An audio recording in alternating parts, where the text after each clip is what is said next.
Hello everyone, and welcome to episode 8 of this video series I'm putting together to go through the text within a manuscript called the Kolbrin. So today's video will be part 2 of the videos where we're going through chapters related to Moses and ancient Egypt. So here's just a quick outline of the 3 parts. So in the previous video we went through part 1, where we went through a fairly long chapter which described how ancient Egypt had periods of greatness, but it also had periods where the people would follow the ways of like other priesthoods, which resulted in Egypt becoming corrupt. And we also read a long set of passages about a particular pharaoh, Nebihatin, who is in part the reason why the inline ones from Egypt decided to leave Egypt and form a new nation. And as we read in that chapter, it turns out that this pharaoh Nebihatin was actually Moses' biological father, where, you know how in the book of Exodus we read how Moses was found on a basket. So like I discussed in the part 1 video, it seems like that's a story element that was added in the book of Exodus, which was meant to hide the nature of Moses' birth parents. Because like I said, it turns out he was the biological son of a pharaoh and of a temple maiden that he had ravished. Now, today's video is part 2, where we're going to go through chapters that describe like the actual exodus from Egypt, which is quite a tragic description where it turns out there was a fairly large disaster that happened. But as we'll read today, we'll also get to understand what caused the parting of the waters that we read about in the book of Exodus. And then part 3, we're going to go through a set of stories from the book of Gleanings, which is about a character named Hermanatar. Now, ultimately, it's a story, so there's a lot of story elements, but it's quite interesting where, as we'll see in the next video, there's a lot of similarities to the Epic of Gilgamesh, which was done on purpose, because like I discussed in the previous video, when Moses and the inline ones left Egypt, they wanted to take the stories from Egypt, but they wanted to rewrite them for this new nation of people because, as you could imagine, especially like for the slaves from Egypt who followed Moses, they wouldn't want to follow stories that revolved around like these Egyptian gods. So in a similar way, it seems like this was a purposeful thing where they took elements of the Epic of Gilgamesh, but then rewrote a new set of stories, which it seems like it includes elements of Moses. Okay, and before diving into the chapters in the Kolbrin, at the start of these videos, I like to include a song with a set of passages for you, the viewer, to read. Like I say in the videos, it's kind of a way where it's almost like when you go to church and there's gospel music. That's kind of my way of starting these videos. But because I use songs from from artists and things like that, I like to just highlight the song that I used. So the intro song is called Mad World. And it was originally from a 1980s band, Tears for Fears. But then there's also a popular piano version from Gary Jules, which was made for the movie Donnie Darko in 2001. And, I think it's a fitting song to go through the passages about the Exodus because it's quite the sad and tragic event where, as we're going to read today, like there were a lot of humans who died during the Exodus. So again, like I think it helps to set the tone in terms of what we're going to be reading today.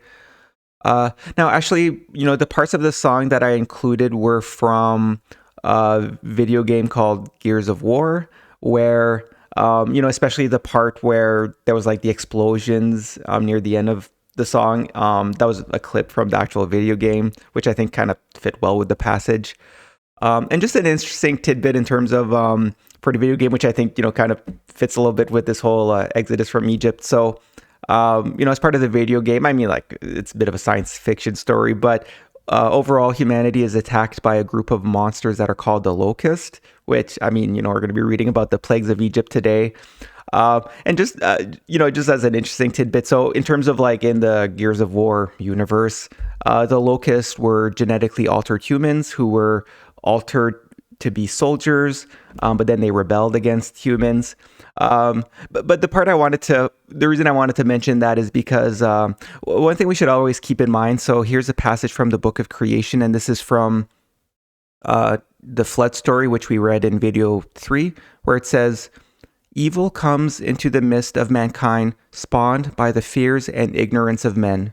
An evil man becomes an evil spirit, and whatever evil there is on earth comes either from the evil of spirits or the evil of men. So, despite when you play the game and there's these like monstrous locusts, it turns out that they were created by humanity. And that's one thing that's important to keep in mind, is that like essentially all evil that we see, it's not like none of it is created by God. God is good. God is perfect. God is all loving. But that's the thing. A lot of the evil that just so happens is either from humans alive on earth, and maybe even by evil spirits. I guess that's in some of the chapters where it talks about like the sphere of heaven, where like we talked in previous videos, there's the light side of heaven and the dark side of heaven. Whether or not the dark spirits on the dark side of heaven can have an impact on earth, hard to say. But anyways, that's a discussion for later videos. So before going into the longer chapters in the Kolbrin we'll be going through today, we're just going to go through 3 passages that describe the destroyer event, which caused what is known as the plagues of Egypt in the book of Exodus. So the first 3 chapters of the book of Manuscripts are called the destroyer, where there's like part 1, part 2, and part 3. And most of it is speaking about the destroyer in terms of the fragments of a comet which caused the flood, like we went through in video 3. But there's actually 3 passages that appear to be related to the event which occurred during what we know today as the Exodus from Egypt. So we'll just start off with those. So in passage 5:1, we learn based off of the description that it was not a comet. For example, it's highlighting that this destroyer event was not what caused the biblical flood. So it says here, the doom shape, called the destroyer in Egypt, was seen in all the lands thereabouts. In color, it was bright and fiery. In appearance, changing and unstable. It twisted about itself like a coil, like water bubbling into a pool from an underground supply, and all men agree it was a most fearsome sight. It was not a great comet or a lucent star, being more like a fiery body of flame. So again, here, like underlined, it specifically says it wasn't like the destroyer, which was in the other passages, speaks more like we went through in video 3, like, like fragments of a comet. So the next passage confirms that this event did cause the biblical plagues in Egypt. So it says here, its movements on high were slow. Below it swirled in the manner of smoke, and it remained close to the sun, whose face it hid. There, as a bloody redness about it, which changed as it passed along its course. It caused death and destruction in its rising and setting. It swept the earth with gray cinder rain and caused many plagues, hunger, and other evils.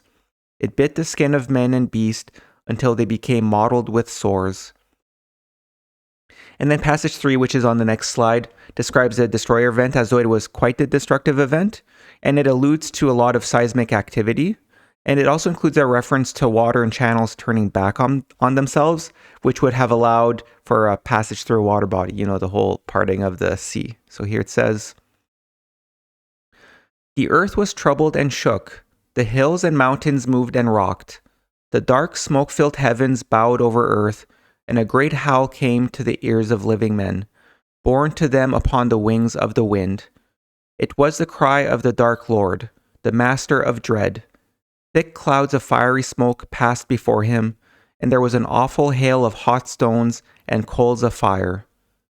The doom shape thundered sharply in the heavens and shot out bright lightnings. The channels of water were turned back onto themselves when the land tilted, and great trees were tossed about and snapped like twigs. Then a voice like 10,000 trumpets was heard over the wilderness, and before its burning breath the flames parted. The whole of the land moved, and mountains melted.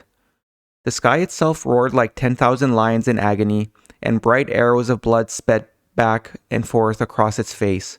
Earth swelled up like bread upon the hearth.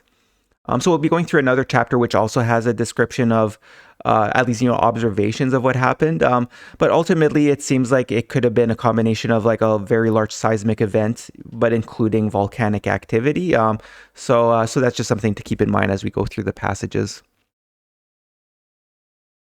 So here's just a list of the videos that we're going to go through in this video. So we're going to start with chapter 6 of the book of Manuscripts, which is called The Dark Days. And this is the chapter that's speaking like specifically of the chaotic exodus from Egypt. Then we're going to read chapter 5 of the Book of Manuscripts, which is called Song of Sacrifice. Then we'll read chapter 30 of the Book of Manuscripts called the Scroll of Panubis. And I like this chapter where it seems like a bit of a farewell letter from the enlightened ones from Egypt, after they had officially left to form the new nation. Then we'll read chapter 26 of the Book of Manuscripts called the Scroll of Kabel, where, as we'll see in this chapter, it seems like it contains laws that were set by Moses, and there may be some similarities to the Old Testament, either directly or at least kind of with the tone of the laws. Then we'll read chapter 29 of the Book of Manuscripts, which is called the Second Scroll of Kison, which seems to include like a message from Moses.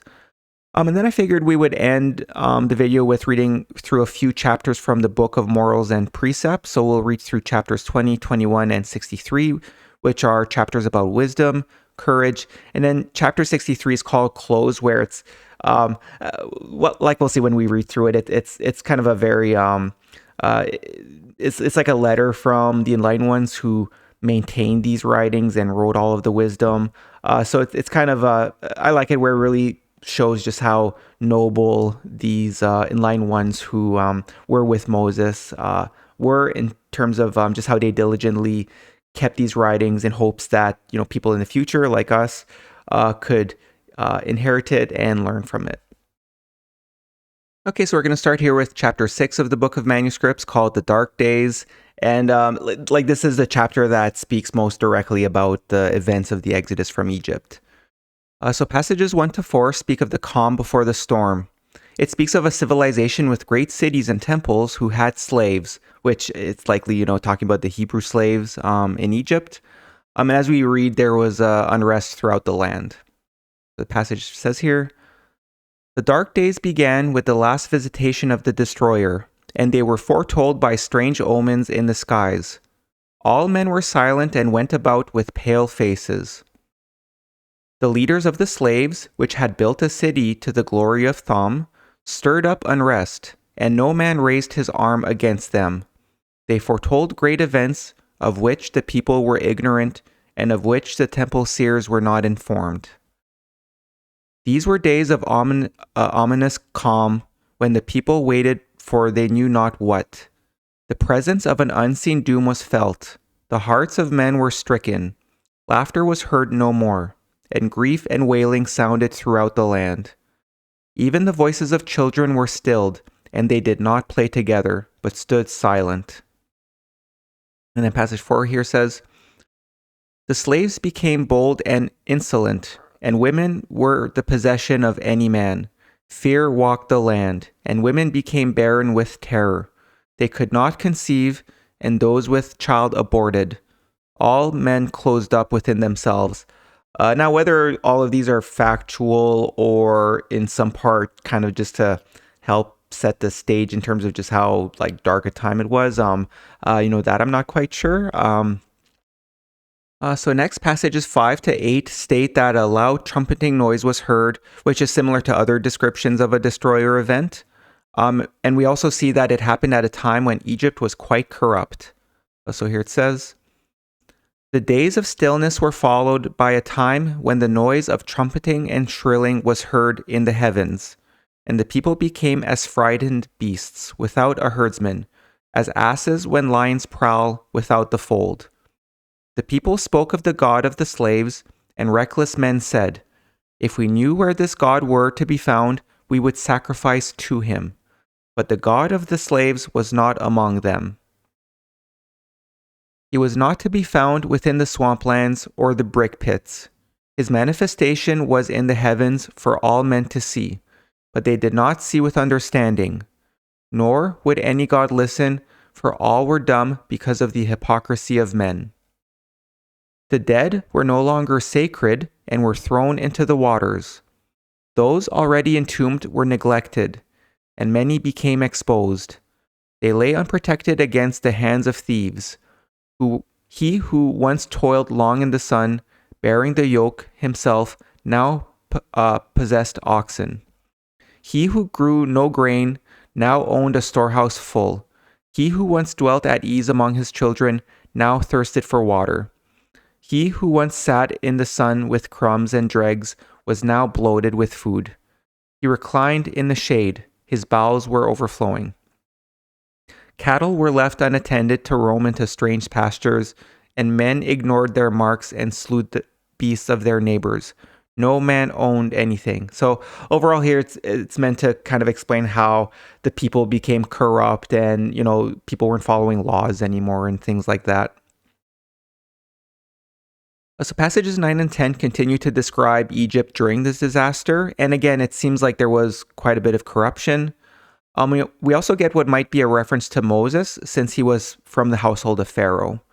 So here it reads, "The public records were cast forth and destroyed, and no man knew who were slaves and who were masters.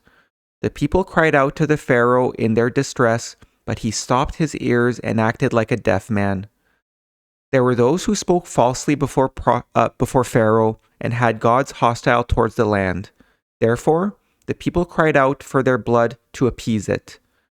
But it was not these strange priests who put strife in the land instead of peace, for one was even of the household of Pharaoh and walked among the people unhampered." So here the underline in terms of the strange priests, and one was of the household of Pharaoh.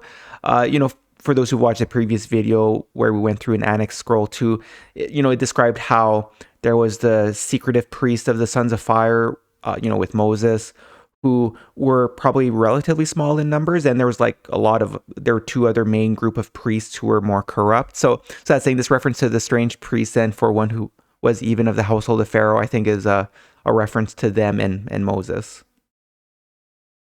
So passages 11 to 16 provide further information of the disaster in Egypt during this destroyer event. And as we'll see in these passages, the description is similar to the book of Exodus with the 10 plagues of Egypt.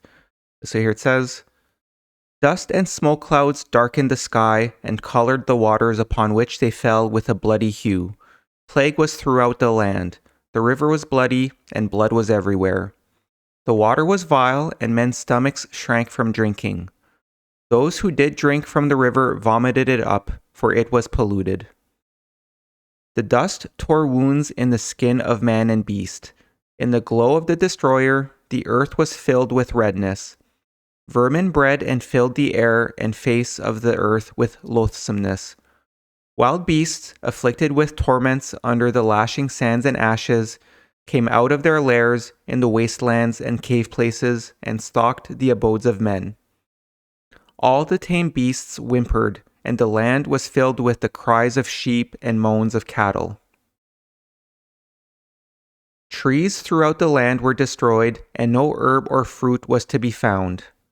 The face of the land was battered and devastated by a hail of stones, which smashed down all that stood in the path of the torrent. They swept down in hot showers, and strange flowing fire ran along the ground in their wake. The fish of the river died in the polluted waters. Worms, insects, and reptiles sprang up from the earth in huge numbers. Great gusts of wind brought swarms of locusts, which covered the sky. As the destroyer flung itself through the heavens, it blew great gusts of cinders across the face of the land. The gloom of a long night spread a dark mantle of blackness, which extinguished every ray of light. None knew when it was day and when it was night, for the sun cast no shadow. So especially this part here, this is probably, again, I'm maybe not going to go into too much detail in terms of what I think this is. Ultimately, like I said before, I think it was a combination of a large seismic event, including volcanic activity, where this description could be, a big plume of ash had erupted and was dark in the sky. It continues here. The darkness was not the clean blackness of night, but a thick darkness in which the breath of men was stopped in their throats. Men gasped in a hot cloud of vapor, which enveloped all the land and snuffed out all lamps and fires. Men were benumbered and lay moaning in their beds. None spoke to another or took food, for they were overwhelmed with despair. Ships were sucked away from their moorings and destroyed in great whirlpools. It was a time of undoing. The earth turned over as clay spun upon a potter's wheel. The whole land was filled with uproar from the thunder of the destroyer overhead and the cry of the people. There was the sound of moaning and lamentation on every side. The earth spewed up its dead. Corpses were cast up out of their resting places, and the embalmed were revealed to the sight of all men. Pregnant women miscarried, and the seed of men was stopped.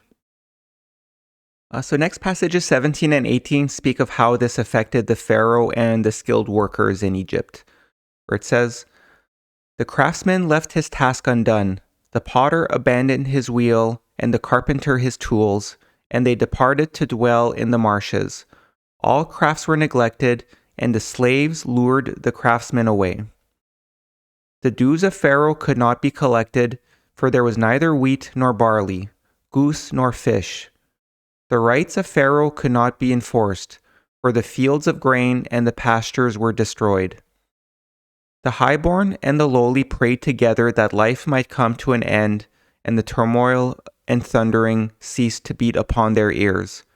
Terror was the companion of men by day, and horror their companion by night. Men lost their senses and became mad. They were distracted by frightfulness."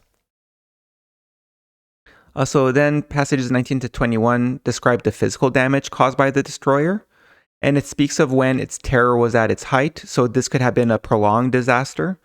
And we also see why the book of Exodus speaks of the firstborn sons dying. So here it starts. "On the great night of the destroyer's wrath, when its terror was at its height, there was a hail of rocks, and the earth heaved as pain rent her bowels.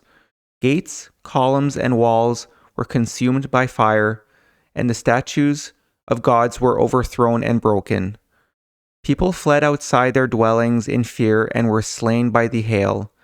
Those who took shelter from the hail were swallowed when the earth split open.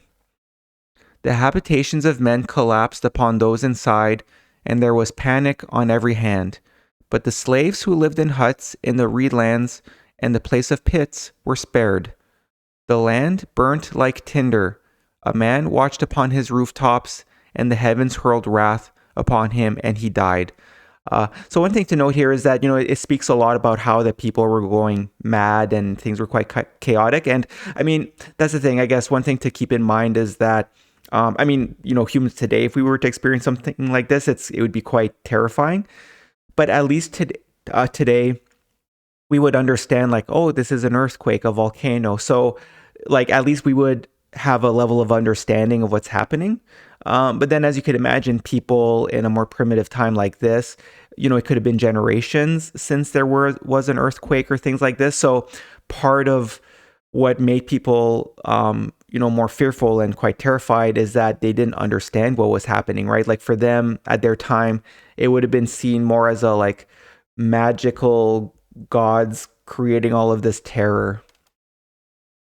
And then the next passage here says, "The land writhed under the wrath of the destroyer and groaned with the agony of Egypt.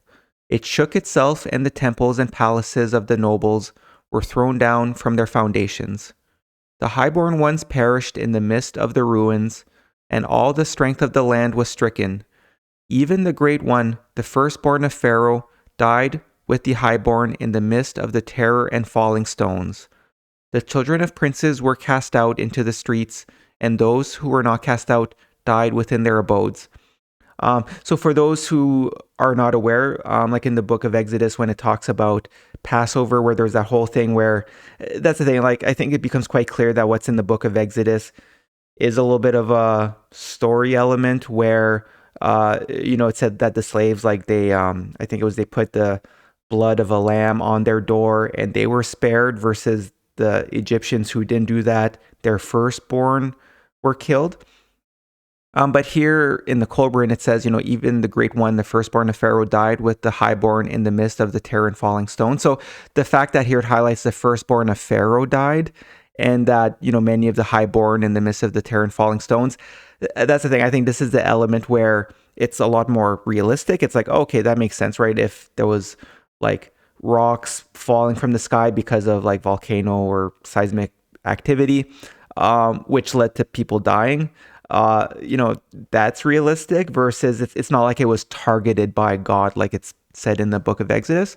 Actually, I'll just go back to the previous slide where it says, so it says here, like, but the slaves who lived in huts in the reedlands at the place of pits were spared. So again, that I think fits with the element in the book of Exodus where, like, again, it wasn't because they put blood of the lamb, on their doors. It just so happened that because of their location, they were spared.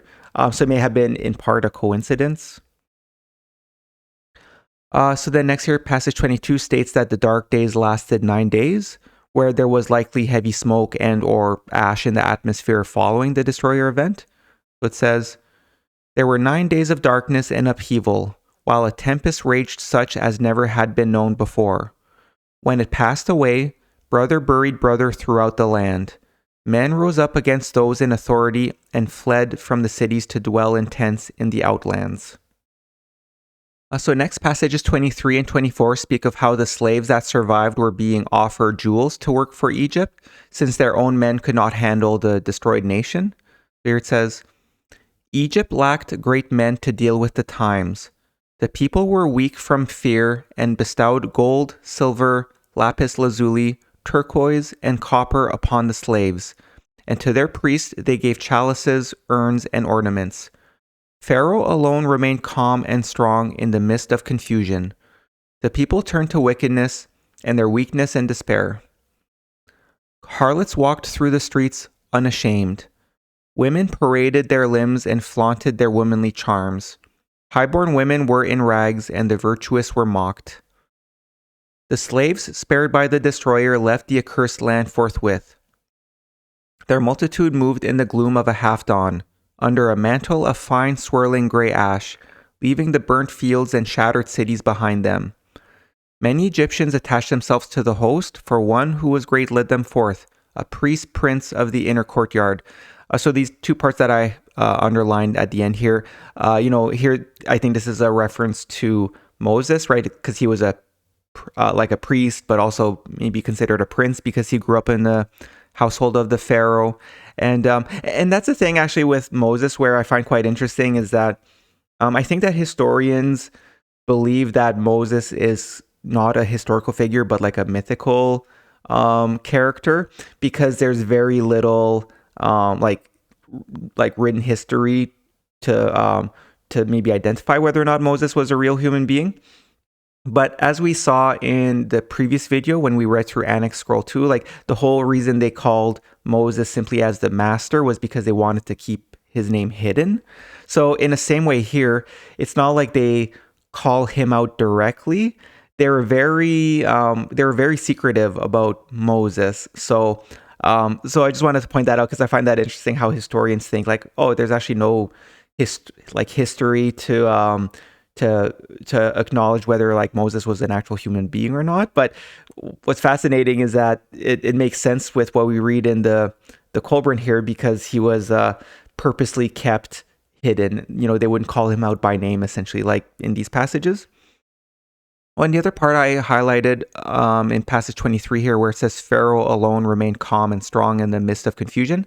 That's just to help highlight that the Pharaoh Nebihatin that we read of in Annex Scroll 2, like he was quite the wicked and weak character. So, this helps to show that the Pharaoh at the time of the Exodus was a later Pharaoh, where as we see in this passage and in some of the later passages, it seems as though the inline ones actually like had respect for this Pharaoh, because it seems like he was actually like a kind of a wise and courageous Pharaoh. So next passages 25 to 27 describe how the people followed Moses on a 7-day journey, and they reached a water body. We also see an event where the slaves began fighting amongst themselves and against those who led them. So, it was like Moses and the inline ones who were leading them.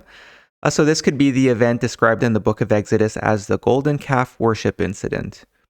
So here it reads, "Fire mounted up on high, and its burning left with the enemies of Egypt. It rose up from the ground as a fountain and hung as a curtain in the sky. In 7 days, by Remwar, the accursed ones journeyed to the waters.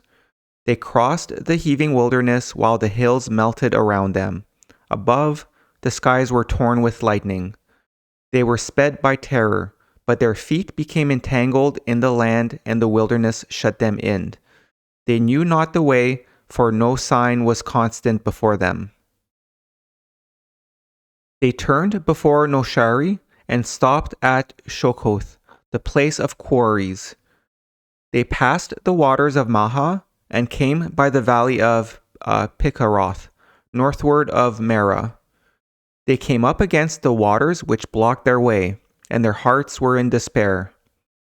The night was a night of fear and dread, for there was a high moaning above, and black winds from the underworld were loosed, and fire sprang up from the ground. The hearts of the slaves shrank within them, for they knew the wrath of Pharaoh followed them, and that there was no way of escape. They hurled abuse on those who led them. Strange rites were performed along the shore that night. The slaves disputed among themselves, and there was violence. So essentially here, it documents how they, traveled quite a distance, but then there was a barrier because they got to the sea. And at the same time, they were scared because they knew that the Pharaoh with his army was following them. And so yeah, the latter part here where it says like the strange rites were performed and there was violence. So that's the thing, I guess, in the book of Exodus, I think it's like the whole golden calf worship incident, as I refer to it.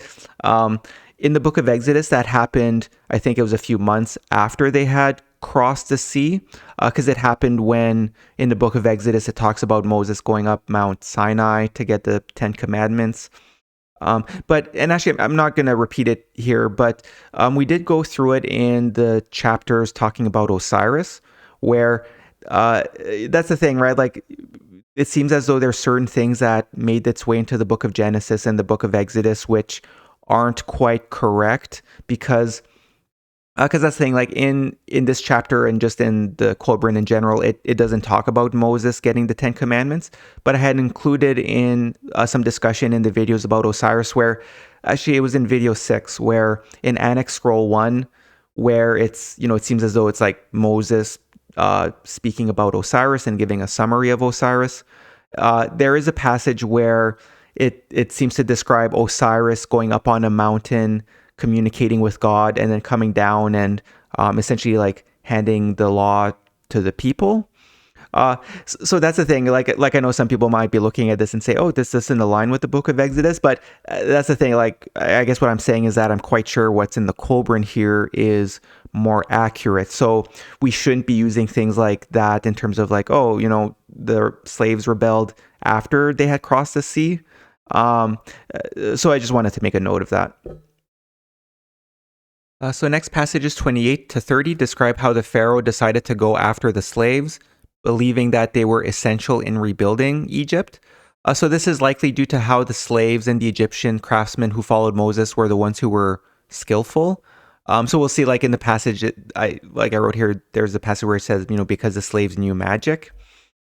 So here it says, Pharaoh had gathered his army and followed the slaves. After he departed, there were riots and disorders behind him, for the cities were plundered. The laws were cast out of the judgment halls and trampled underfoot in the streets. The storehouses and granaries were burst open and robbed. Roads were flooded, and none could pass along them. People lay dead on every side. The palace was split, and the princes and officials fled, so that none was left with authority to command. The list of numbers were destroyed. Public places were overthrown, and households became confused and unknown. I underlined the list of numbers were destroyed, and I think there was another passage earlier which talked about like the records were falsified. I just want to make a note of that, and I think I spoke about it in a previous video, but I think it's to be understood that a lot of what we understand today about ancient Egypt is based off of what we found, kind of written in hieroglyphics and things like that. But one thing to keep in mind is that as recorded here in the Kolbrin, it does speak about how at times things were rewritten or like the list of numbers were destroyed. So that's the thing. One thing we need to be cognizant is I'm a little bit worried that people will say like, oh, certain things in the Kolbrin don't align with what we know about ancient Egypt. And again, because unfortunately we don't have like a copy of the old manuscript to help bring validity in that sense to the Kolbrin. That's the thing. We need to be cognizant that just because we found certain things written in ancient civilizations like Egypt, it doesn't necessarily mean that it's true, right? Like there were corrupt people back then too. So there were people who were deceptive and things like that. And continues here. Pharaoh pressed on in sorrow, for behind him all was desolation and death. Before him were things he could not understand, and he was afraid. But he carried himself well, and stood before his host with courage. He sought to bring back the slaves, for the people said their magic was greater than the magic of Egypt. The host of Pharaoh came upon the slaves by the saltwater shores, but was held back from them by a breath of fire. A great cloud was spread over the host and darkened the sky. None could see except for the fiery glow and the unceasing lightnings, which rent the covering cloud overhead. So again, I guess maybe just first I'll talk about this passage 30 where it talks about like, you know, the unceasing lightnings and the fiery glow. Like, you know, it just, I like to put myself in the shoes of the people at the time when reading through these. And that's the thing, if you really want to understand just how dreadful and scary and frightening all of it must have been, like, it really does seem as though it was quite the natural disaster, which, you know, would have been quite terrifying. But now the part I want to mention here, so like I said before, there's a reference here where it says like the Pharaoh sought to bring back the slaves, for the people said their magic was greater than the magic of Egypt. So I just want to make a note here where, you know, what good are the wealthy who lived a life of satisfying their carnal desires when it comes to rebuilding a nation after a destructive event? Because like these skilled workers, you know, the slaves and the craftsmen, are also the type of people that Moses and the enlightened ones wanted, since their goal was to build a new nation to hold the light of truth, you know, which had been in Egypt for thousands of years. So that's the thing. Sometimes when there's terms like magic, you kind of have to look at it as a, like, oh, is there a practical explanation for that? And yeah, like the magic here, it's talking about like the skills of the craftsmen and things like that. So that's the thing, I guess, kind of as an overarching message here to consider is that, you know, and as we read in the previous video in Annex Scroll 2, like Egypt had become quite corrupt. And essentially what happened was that a lot of the wealthy were taking advantage of the slaves. But once the destruction happened from this natural disaster, it like that's why the Pharaoh chased after the slaves, because the Pharaoh was, you know, he was smart and courageous, as we discussed before. So he recognized like, oh my gosh, like we need to get these slaves, and also the Egyptian craftsperson, because it wasn't just the Hebrew slaves. I think it mentioned in a previous passage where there was also like Egyptian craftsmen who followed them too. The Pharaoh realized like these are the people who are essential to rebuild their cities after the destruction event, right? And I think that's something that we also need to consider today. It's just a lot of the wealthy people who, you know, are taking advantage of the people who are doing the actual work and things like that. Like it's part of our human nature that seems to keep repeating in cycles. So next passages 31 to 39 describe the events where Moses and the slaves were able to, you know, cross the water. So as we'll read in the passages, it appears that the destroyer event caused the water to temporarily recede, allowing them to cross. And the passages below present what is best described as a very terrifying set of events where, unfortunately, many people perished, like both the slaves, but also the Egyptians, like from the soldiers who followed the Pharaoh. So here it says, a whirlwind arose in the east and swept over the encamped hosts.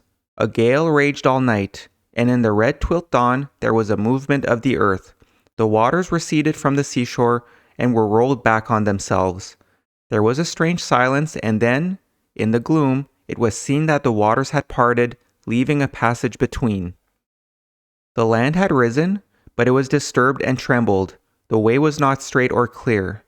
The waters about were as if spun within a bowl. The swampland alone remained undisturbed. From the horn of the destroyer came a high shrilling noise which stopped the ears of men. So actually, the thing in terms of the parting of the water, so, you know, interestingly enough, like in my career, like I'm a civil engineer, but the work I do is actually to model water. Like I even do things like computational fluid dynamics and things like that. So so that's the thing. In terms of just to explain what could have happened is, as we read through this chapter, but here it also says like the land had risen. So that's the thing. What seems to have happened is when you think of like a water body, so like the sea here, if ever there was seismic activity and if the land had raised, essentially that causes a surge of water. But now when there's a surge of water going towards one side or one side of the water body, it tilts down on the other side, right? Because there's a specific volume of water in that water body. So if the land had risen and caused a big surge of water, like almost a tsunami type dynamic going to one side of the lake or the sea, then on the other side, because again, like the water doesn't just automatically refill, right? It dips down, but then later, like the water, because after it surges on one side of the lake, it would then come rushing back. So that's the one thing to keep in mind, where that's the thing. It really seems as though from this description that something like that happened, which caused temporarily that the waters had receded. But then later, as we'll read in the next passages, like we know in the book of Exodus, it talks about the parting of the seas. And then once the slaves had passed, Moses made it so it came and collapsed back. It wasn't a passage like that. It was just that the water had dipped down, they would have crossed, and then later the water came surging back, right? So it's just something to consider as we read through these passages. So it continues here. The slaves had been making sacrifices in despair. Their lamentations were loud. Now, before the strange sight, there was hesitation and doubt. For the space of a breath, they stood still and silent. Then, all was confusion and shouting, some pressing forward into the waters against all who sought to flee back from the unstable ground. Then, in exultation, their leader led them into the midst of the waters through the confusion. Yet, many sought to turn back into the host behind them, while others fled along the empty shores. All became still over the sea and upon the shore, but behind the earth shook and boulders split with great noise. The wrath of heaven was removed to a distance and stood upwards of the two hosts. Still, the host of Pharaoh held its ranks, firm in resolve before the strange and awful happenings, and, undaunted by the fury which raged by their side, stern faces were lit darkly by the fiery curtain. So here is underlined, this is where, like their leader being Moses, again, they don't call him out by name. They kind of kept him, secretive. But yeah, it also notes here, like, that's the thing. And again, like, this is a very tragic event where a lot of the slaves were quite frightened. So not all of them followed Moses through the parting of the waters, or, through the midst of the waters here, like it says in the confusion. And I'll just make a note too, like one thing to keep in mind is that like all these prophets were human beings as well. So I would imagine that even for Moses, like this might have been quite chaotic. Like he might have been quite frightened, but just understood the sheer weight that was on his shoulders. Like whether or not the spirits from heaven, like the Holy Spirit, whether or not they told him anything to help him out in this situation or not. Yeah, that's one thing to keep in mind, is because that's one of the big things I want to highlight, is that in the Bible, when we read about the prophets, it makes them seem like very hero characters and like, directly sent by God. But at the end of the day, they were human beings too, where their connection with the light side of heaven is very subtle. And we'll learn more of that in the later chapters where we read from Jesus, where, like, again, we should keep in mind that, like, as we'll see, Jesus would have been one of the humans, if not like the human, who had the most clear view of the truth and probably had like the most clear connection with the Holy Spirit on the other side. And in his chapters, he speaks how, again, it's kind of subtle in a way, or there may have been just kind of certain times where he had like a vision of of the other side and things like that. So I just want to point that out, where like to really show how much respect I have for these prophets like Moses here, where like, they would have planned the Exodus and they understood how big of a task that was like, okay, we're leaving Egypt where they were like the enlightened ones were there for thousands of years to try and set up a new nation. And then to all of a sudden be, surrounded by this incredibly chaotic event. So I can't imagine what he must have been going through in terms of knowing, okay, like he's trying to lead the people. There's this chaotic event. He saw this passage where the waters had receded. Like, I wonder if his heart was like, oh my gosh, like, stay strong and things like that. And kind of in a similar way where when Osiris captained a ship during the biblical flood. Now, that's the thing, at the time of the biblical flood, Osiris was quite young and he hadn't become a prophet by that point yet. So again, just putting yourself in the situation that these human beings went through, I really want to point that out. Like, it's just it's fascinating, but yeah, I just want to point that out, that like, I'm sure that for Moses himself too, he understood just the weight that was on his shoulders and seeing all of this happening, and he just stayed strong with courage and wisdom. And here we are today, where ultimately it seems like things were successful in terms of the light of the truth still survived for us today. So the passages continue here where it says, "Then the fury departed, and there was silence. Stillness spread over the land, while the host of Pharaoh stood without movement in the red glow. Then, with a shout, the captains went forward, and the host rose up behind them. The curtain of fire had rolled up into a dark, billowing cloud, which spread out as a canopy. There was a stirring of the waters, but they followed the evildoers past the place of the great whirlpool. The passage was confused in the midst of the waters, and the ground beneath unstable. Here, in the midst of a tumult of waters, Pharaoh fought against the hindmost of slaves and prevailed over them. And there was a great slaughter amid the sand, the swamp, and the water. The slaves cried out in despair, but their cries were unheeded. Their possessions were scattered behind them, and they fled, so that the way was easier for them than those who followed." So again, I just want to highlight here, and with the underline, like, that's the thing. Ultimately, even though for us today might be kind of like exciting in a way in terms of reading this, like, oh, a great biblical event and things like that, at the end of the day, like, it really was a tragedy in terms of, like, it says here, unfortunately, some of the slaves who had stayed behind or were kind of behind the large crowd, there was a great slaughter amid the sand, the swamp, and the water.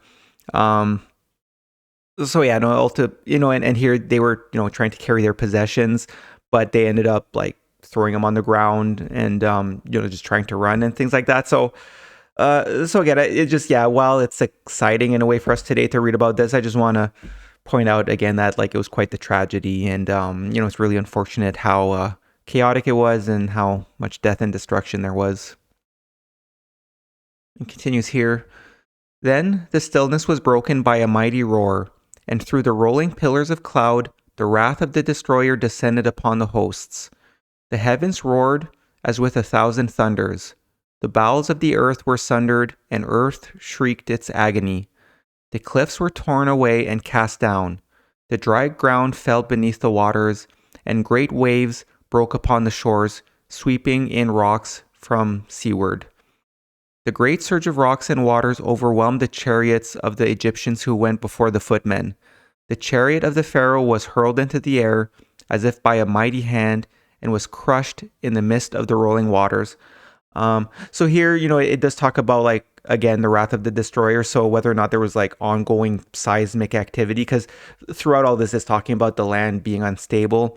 But in terms of the Pharaoh being hurled in the air as if by a mighty hand and in the midst of the rolling waters, like, this could also be, like I talked about before, where, following the dip in the water level, when there was a surge on the other side, like, the water would have then came surging back with quite a bit of force, which could have, been in part what's described here. Okay, so this set of passages continues here where it says, "Tidings of the disaster came back by Ragab, son of Thomat, who hastened on ahead of the terrified survivors because of his burning. He brought reports onto the people that the host had been destroyed by blast and deluge. The captains had gone, the strong men had fallen, and none remained to command. Therefore, the people revolted because of the calamities which had befallen them. cowards slunk from their lairs and came forth boldly to assume the high offices of the dead. Comely and noble women, their protectors gone, were their prey. Of the slaves, the greater number had perished before the host of Pharaoh. So here, there's quite a bit that's happening in the passages here. So first, in terms of, how this was documented, the first part of passage 39 says, tidings of the disaster came back by Ragab. So this would have been an individual who was with Moses who initially was behind, because that's the thing, I guess, not quite sure what the size of the crowd was, and, time-wise, like how many, how far ahead was Moses who was leading the pack versus what was happening behind, where the Pharaoh had caught up to the slaves and, started to kill some of them. So here, this is kind of an explanation of how they had that information, was someone was behind and who must have been, very quick and was able to run forward. And again, here where it says, like, he brought reports onto the people that the host had been destroyed by blast and deluge. So yeah, this deluge could have been like the water surging back. And yeah, so here, the other part that I underlined where it says, of the slaves, the greater number had perished before the host of Pharaoh. So I think in a way this may be saying that like over half of the slaves may have been killed. So again, that's why I kind of want to highlight that was quite the tragedy. And yeah, here, the part of here where it says cowards slunk from their lairs and came forth boldly to assume the high offices. So again, keeping in mind what we read in the previous video in Annex Scroll 2, where essentially like there was a lot of corrupt people in Egypt. So then since the Pharaoh with a lot of soldiers went to chase after the slaves and many of them died themselves, back in Egypt, a bunch of cowards, as it describes here, would have come up and taken over, which kind of further adds to the corruption of the land after the Exodus.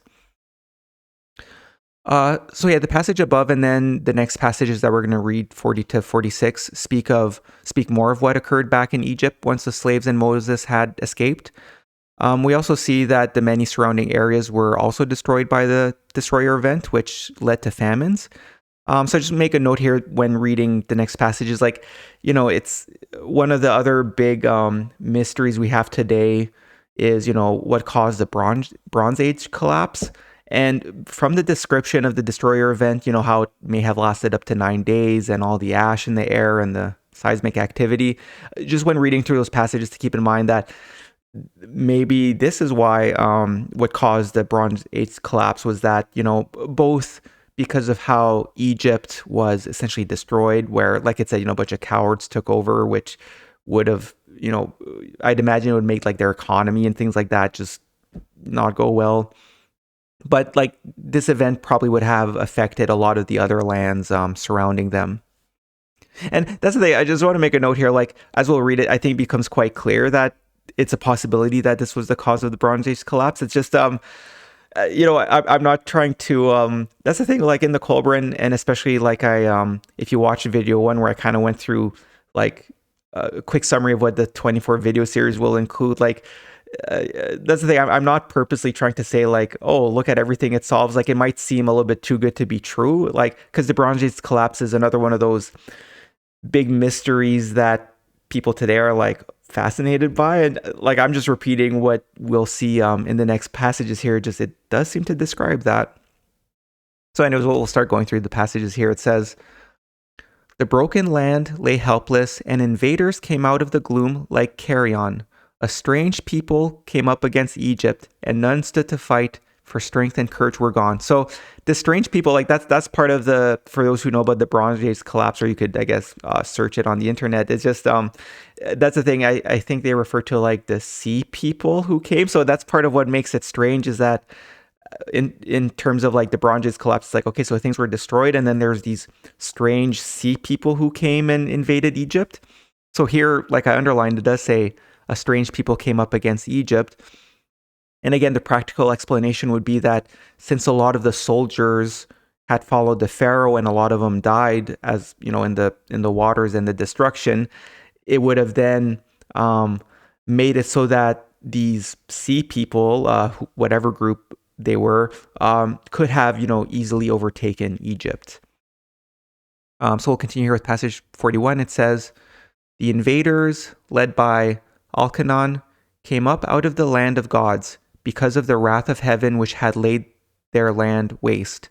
There, too, had been a plague of reptiles and ants, signs and omens, and an earthquake. There also had been turmoil and disaster, disorder and famine, with the grey breath of the destroyer sweeping the ground and stopping the breath of men.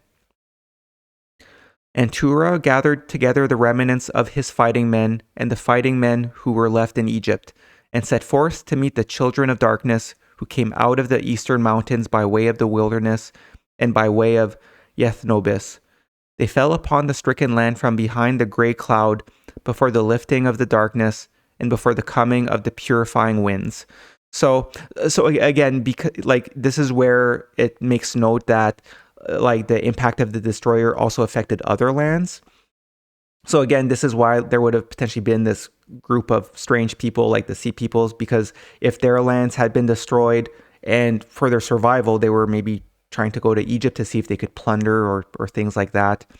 And in terms of at the end of passage 42 here, where it says, they fell upon the stricken land from behind the great cloud before the lifting of the darkness and before the coming of the purifying winds. So here, that's the thing today with our more advanced scientific knowledge and things like that. So here where it says the purifying winds, this would have been when maybe there would have been a windy day after the seismic event had ended. So this would have helped to blow the ash away and things like that.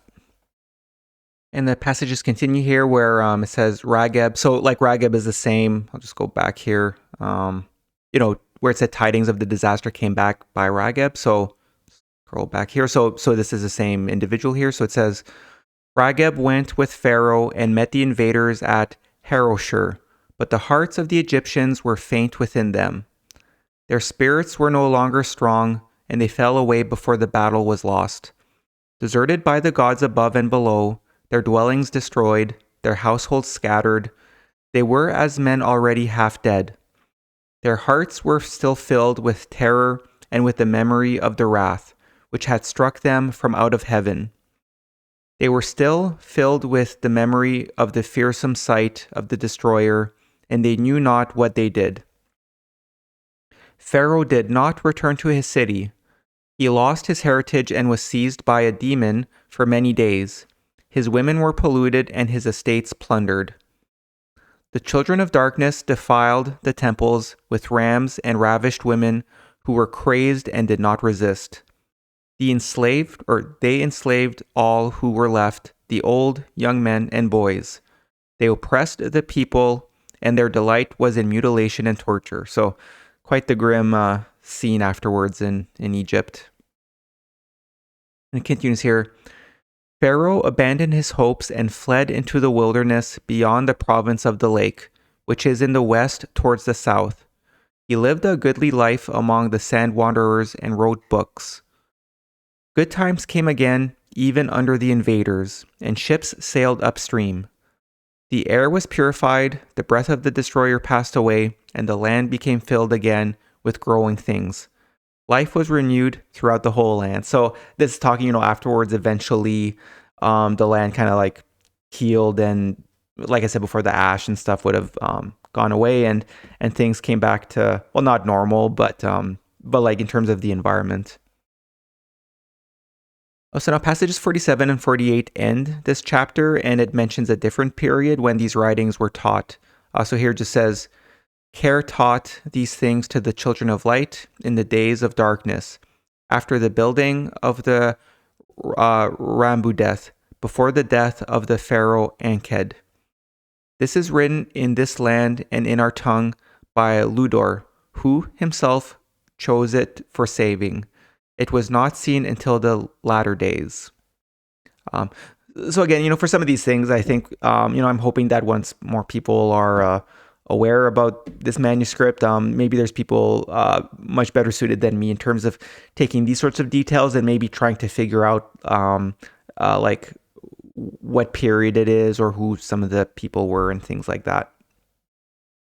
So here I just have a few, a very brief summary and highlights. Usually in the report I put together, which there's a link in the description, For some of these chapters, especially some of the more important ones, like, this talking about the Exodus, I do include a little bit of a bulleted list just of like references and things like that.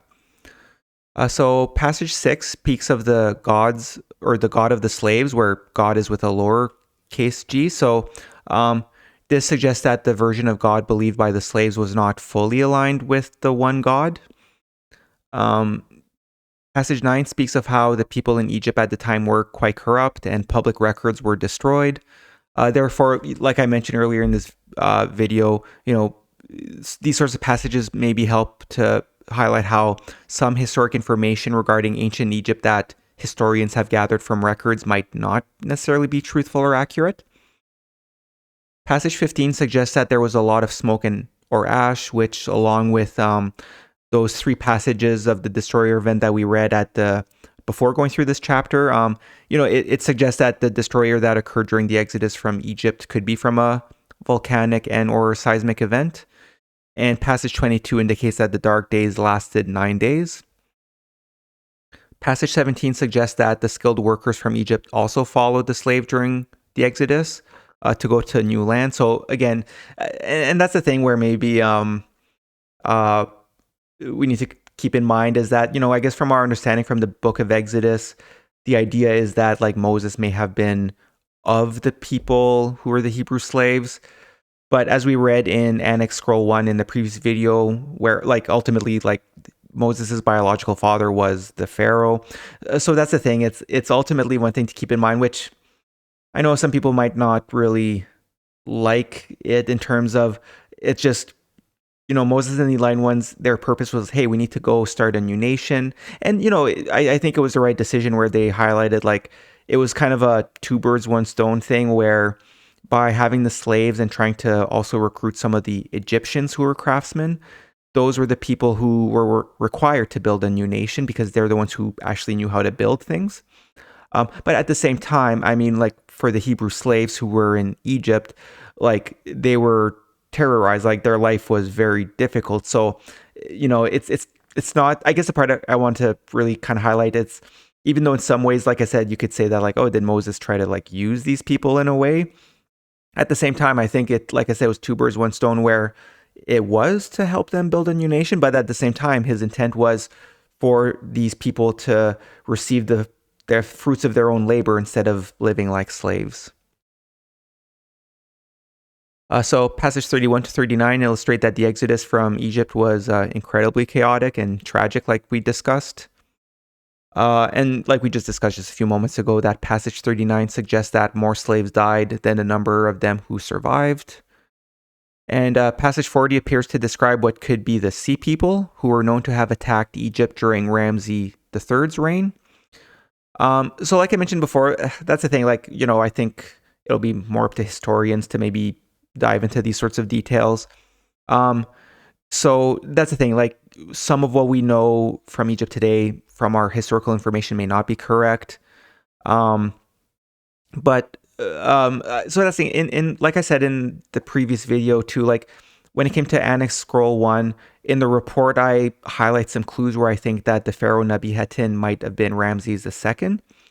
And at the same time, and I think this actually would make sense chronologically, where like Moses was noted to be quite old in Deuteronomy. I think he was like noted to be over 100 years old. So that's the thing, quite a few years, because there's a few pharaohs in between Ramses II and Ramses III. Like Ramses III wasn't the direct following pharaoh. But I think that chronology wise, it kind of fits where like Ramses III might have been the pharaoh that we read about in this chapter, who was the leader during the Exodus. And, as read in passages 40 to 46, several areas surrounding Egypt were also destroyed by this destroyer event, which led to famines. So again, just kind of saying, like, I think it should be at least considered whether or not the events that we read in this chapter is what began the what we know today as the Bronze Age collapse. Okay, so now we're going to go through a fairly short chapter, which is chapter 25 of the Book of Manuscripts, called Song of Sacrifice. And this one may not necessarily be related to Moses, But I figured it's kind of interesting because it brings forth a scandal where a pharaoh named Ramses in these passages was murdered, as well as his wife, his son, and grandchildren. So the first part of the chapter, so passages 1 to 4, speak of the murders. So here it says, "They came like spoilers to the tomb. They came in the night. They were as robbers carrying foul deeds in the darkness. They came as night creatures fearful of the light. Ramses they slew in the antechamber. He died not from the blows before his face, but from the steward's knife behind. Evil men lurked within and without. He died in the midst of his manhood strength, and his spirit was not unaccompanied in its journey. Nefer-lehi they took. They carried her off. Proud and upright she went, to die in a foul place by the terrible hooks of the tormentors. Her great loveliness will live forever in the halls of eternity. It will exceed the radiance of the sunlight and enfold the heart like the pale glory of the moonbeam. The son of Ramses and his children they slew and tormented. His residence they defiled and laid in ruins. They sought the abode of the great God within its walls, but found it not. Brick and stone cannot fashion a residence for the true God, but they were sightless men. They did not see what lay before their eyes." So I guess that's the thing to keep in mind is that, as we read in Annex Scroll 1 in the previous video, but also in the chapter we just read about the Exodus. So that's the thing. Ultimately, like these inline ones, even though they had like very strong criticisms of some of the pharaohs, we see how ultimately like they did have a level of respect for the pharaohs. I think it maybe has more to do with kind of a practical reason where if these pharaohs grew up in the household of the pharaoh, they would have been like educated, wise, and things like that. So from that sense, I guess they maybe had like, a decent amount of respect for them. And in terms of the timing of the murders, so here where it says Nefer-lehi, they carried her off, and then later says, she died, and then the sons of Ramses and his children. So I think here, this is where like his children could be the grandchildren, because it says like the son of Ramses and the children of the son of Ramses. It's a little bit difficult to tell from these passages, but it's, the more that I read them, the more I think that maybe like they didn't get killed immediately at the same time as the pharaoh Ramses, but maybe like it says, they took and carried her off, but then later she died. But now moving on to the next passages where 5 and 7 speak of how the wicked people did not find the hidden books. There's also a notion that these hidden books are being sent somewhere, which might be towards those with Moses after the Exodus. Because as we'll see in the chapter we'll be reading next, I think it's, like not all of the inline ones would have left with Moses. Some would have stayed behind. And then maybe later they went and joined him. So here, starting with passage 5, it says, "Beauty and strength have been destroyed. The love that once adorned earth now graces a greater place. All things pass from earth. Nothing remains but the never-ending struggle of the great God, which everlastingly transmutes earthly things. To it, we are what grains of sand are to the whirlwind that whips up a sandstorm. The records were not exposed to the workers of wickedness. They survive. They journey on and they come to you. They come, not that you might live, but that you might die. They bring glory and beauty to the soul. Can these be obtained except by suffering? Can clay be made beautiful except through scars? Can metal be fashioned to form except by fires?" So this and some of the chapters we'll be reading next, it seems to illustrate that in terms of like the sacred writings, and maybe this would have made sense. Like, again, maybe it'll be a little bit difficult to figure out the exact chronology of events of the Exodus, but it seems as though either this may have been like before the full-on Exodus, because I would imagine that Moses and the inline ones would have first traveled to like try and find land where they're like, okay, this is where we should settle the new nation. They probably would have set up like little hidden areas, maybe in caves and things like that, like, for them to start building up their sacred writings and things like that. So that's the thing. I think that there would have been more than one, at least like the inline ones with Moses would have gone to the new land, found where they wanted to settle, then travel back to Egypt to do the Exodus. But yeah, there's a few chapters like this one where it seems as though, like I said here, it says the records, they survive, they journey on, and they come to you. So this is a bit of a letter potentially that was sent to the people in the new land. And it continues here. We journey towards a light we cannot reach and fall into a pit of darkness to find it at the bottom. We gaze on the beauty of the stars and think them high above, when, behold, they are within our hearts.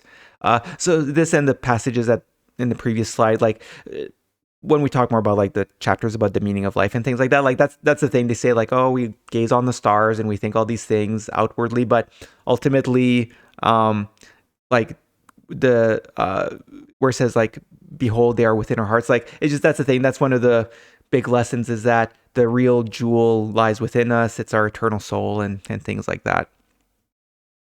And then the chapter ends with speaking of the truth about earth, and it hopes that those who study these texts have a bright future. It says, man is not born to play, but to labor. Life is a basket, which must be filled with sustenance for the future. The fool fills it with empty, unwholesome things.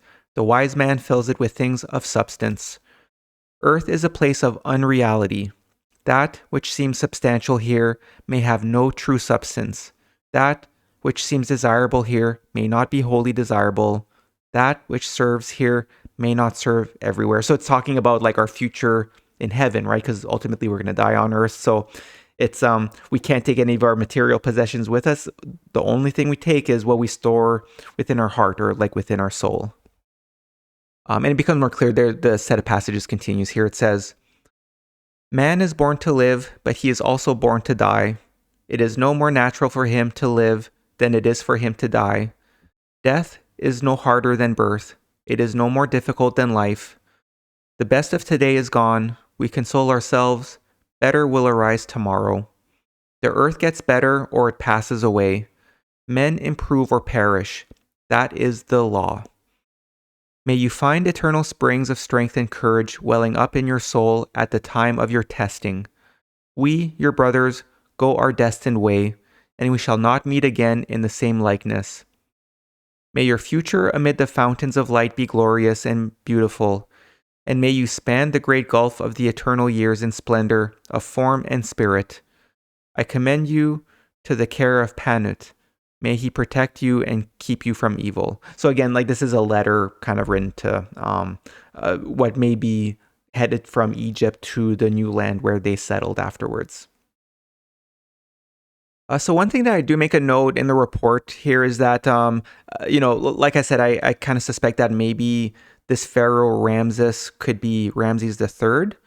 Because historians today know that there was a conspiracy to murder Ramses III, where it's called the Harem Conspiracy. And as noted in Wikipedia, it's believed that while Ramses III died, his family and heirs lived. But this may not be the case based on Passage 4. Although, like I said, back in Passage 4, it's kind of maybe a little bit difficult to determine, because ultimately it talks about how they died. But at the same time, the more I read it, the more I think like, oh, they didn't necessarily get killed in that same moment. So this could be aligned with the Harem Conspiracy, where at first Ramses III died by night. He was stabbed, but his families and heirs lived until they were like later killed. But part of the reason I wanted to mention that is that, we know today that Ramses III was murdered by a knife, and this is a reference like 48 that I have in the report. Which that's the thing in passage 2, it mentions that this Ramses, so yeah, I have it here where it says like Ramses they slew in the antechamber. He died not from the blows before his face, but from the steward's knife behind.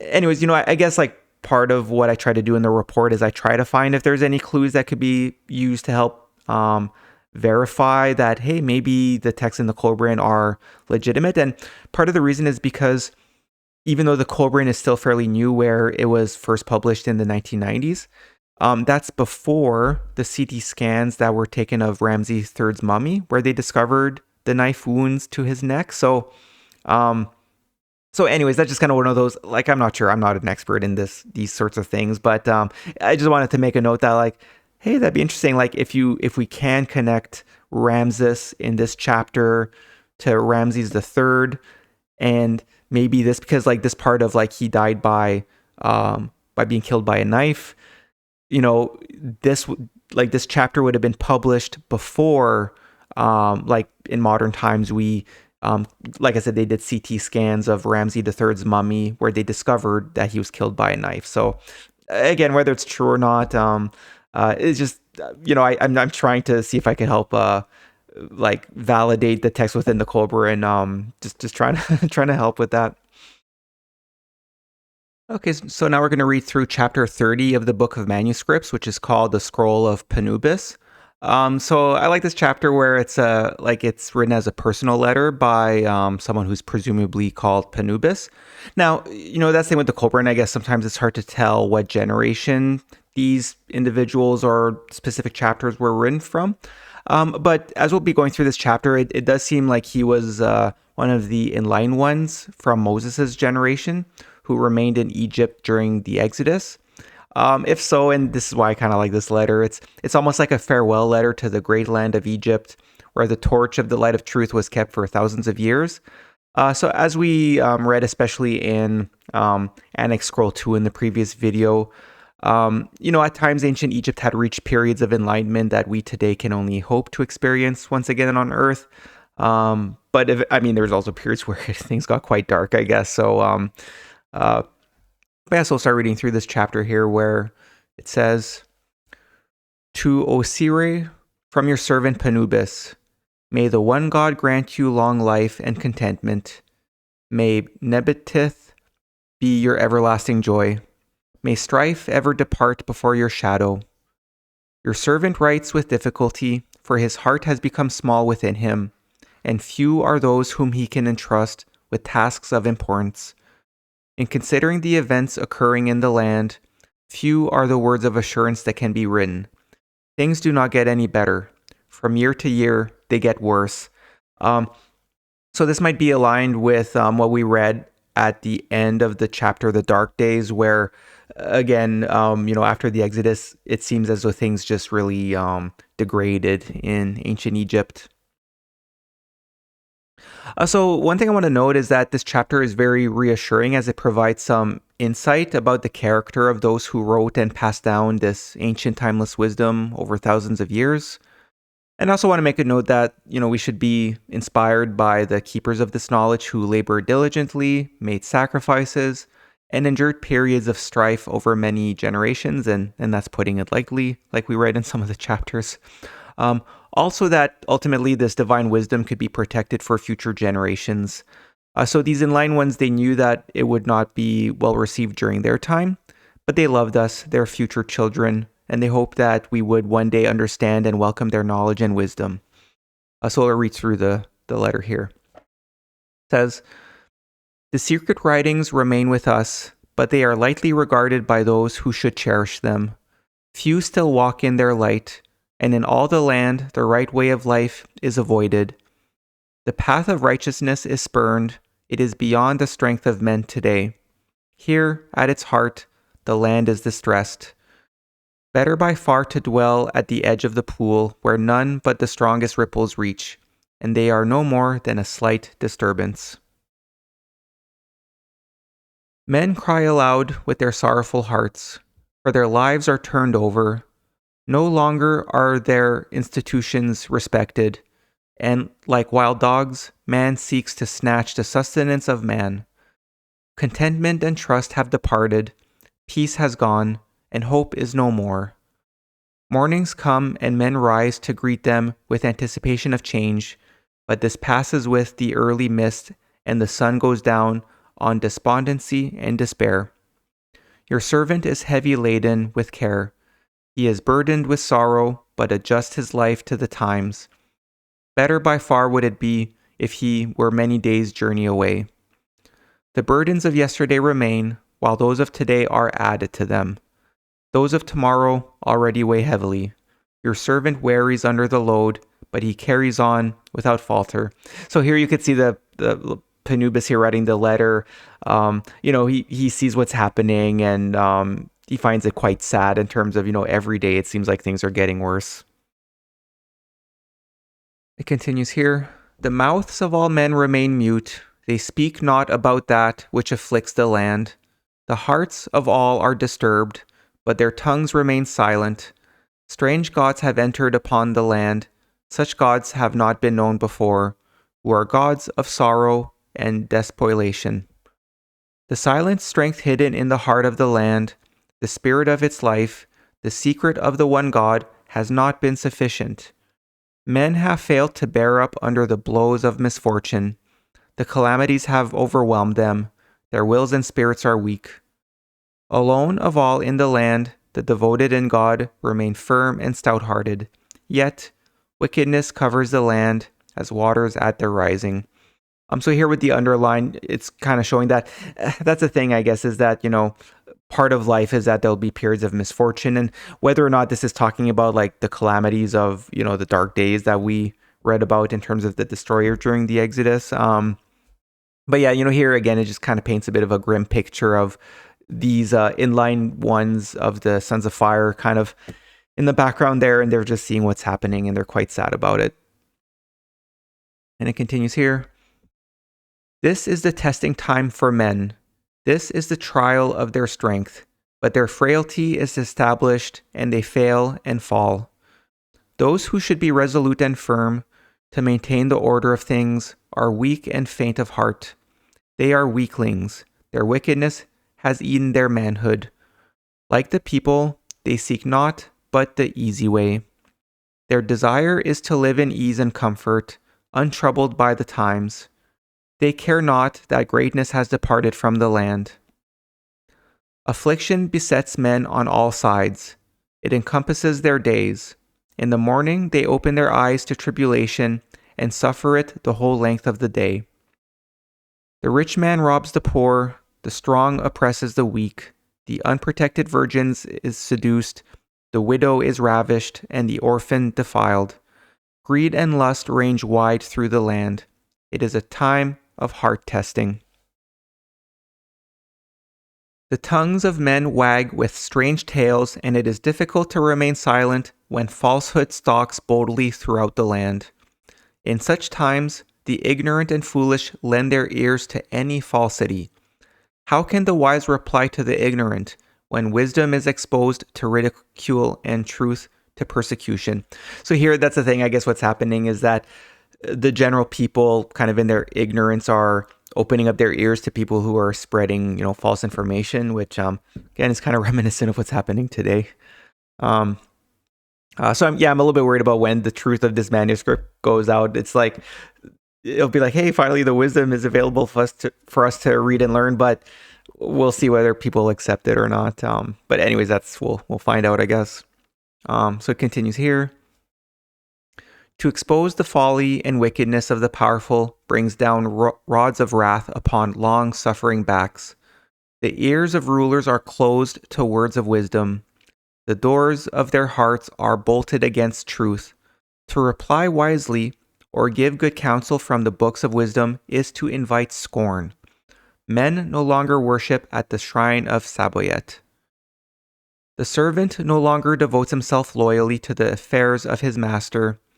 And where the arms of many are needed at the task, it is abandoned. Men no longer toil at the task with cheerful hearts. They no longer labor in accord. Men are tied down by their own inability. They are shackled by their own fears. They have become timid and fearful. Even the halls of judgment are no longer inviolate.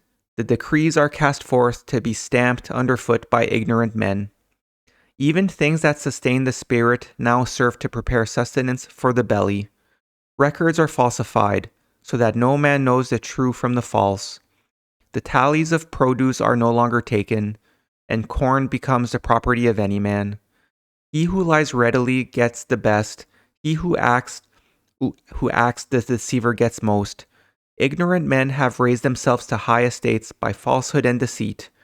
None raises hand or voice against them, and therefore their ways are acclaimed and emulated. Truth is mocked, and justice vilified. So here again, there's a note where it says like records are falsified, where that's the thing. It's just kind of what I've been mentioning is that we do need to be a little bit careful in terms of what we read of ancient Egypt through like records that we've, found or studied. And it continues here with passage 13. A man fears his brother as a foe and his son as a betrayer. He plows his field bearing shield and sword. Men walk abroad, girded for battle, but now the day has dawned where henceforth even manly defense is denied them. When a man is slain by the side of his own brother, he who lives flees to save his limbs. When a woman is ravished, they who see turn away. The screams of maidens fall on deaf ears. Spearmen gather in bands, but the standards they bear are not those of justice and truth. Bowmen stand alert, and arrows are loosed in their quivers. The men of blood exult, for it is their day. If a man of high estate is unguarded, he is slain, and if rich, he is robbed. If a highborn woman be unprotected through lack of kindred or gold, she becomes a harlot. In the marketplace, men say, better a well-fed harlot than a goddess dead from hunger. Even men who are not men have their place in these days. Would that I could journey to a land against the rim of the earth. Men of no estate and landless men become the lords of men, and strangers become masters of slaves and servants. They stir up strife among the people and say, this is because we are protected by gods of power. By what are you protected? The people know not that the power of gods is sustained by the spiritual devotion of the people, and their power flows from the strength and goodness of their worshippers. When a people fail their God, that God fails the people. So here, I mean, maybe it's a discussion for later, but that's the thing. Like, there's a lot of passages in here and kind of in the Egyptian books where it talks about like the impact of the lowercase gods. But here, essentially, kind of what it says, like, and I think I've spoken maybe in a previous video about it, but essentially, like, the who people establish as their lowercase gods, kind of similar to if we look at like saints today, like these are meant to be humans who have lived in the past, or maybe it's at least like made up characters and stories that are meant to, like, like if a god has good qualities that people should strive for. That's the thing. So when I talk about the gods of the people, like, I think there's an understanding even from these priests, like it's not like an actual God who's having an impact on people. Like, essentially, like here it's saying that like the people know not that the power of gods is sustained by the spiritual devotion of the people, and their power flows from the strength and goodness of their worshippers. Like the lowercase gods of the people have their strength depending on who's like fighting or laboring to uphold the good values of these certain gods. It continues here. I am a man instructed and know this is a time of strengthening affliction, but my heart troubles me. Will the people understand this? Will they rise to meet the challenge or go down the path of ease, the fair path of flowers and fragrance? Is this the land of leaders wherein will be erected the temple of truth and the stairway to heaven? Would that I could peer through the door of the unborn days. Strange bowmen have entered the Redlands, and they spoil the people. They are men whose delight is in suffering. They are men whose pleasure is destruction. They tear down, but do not build.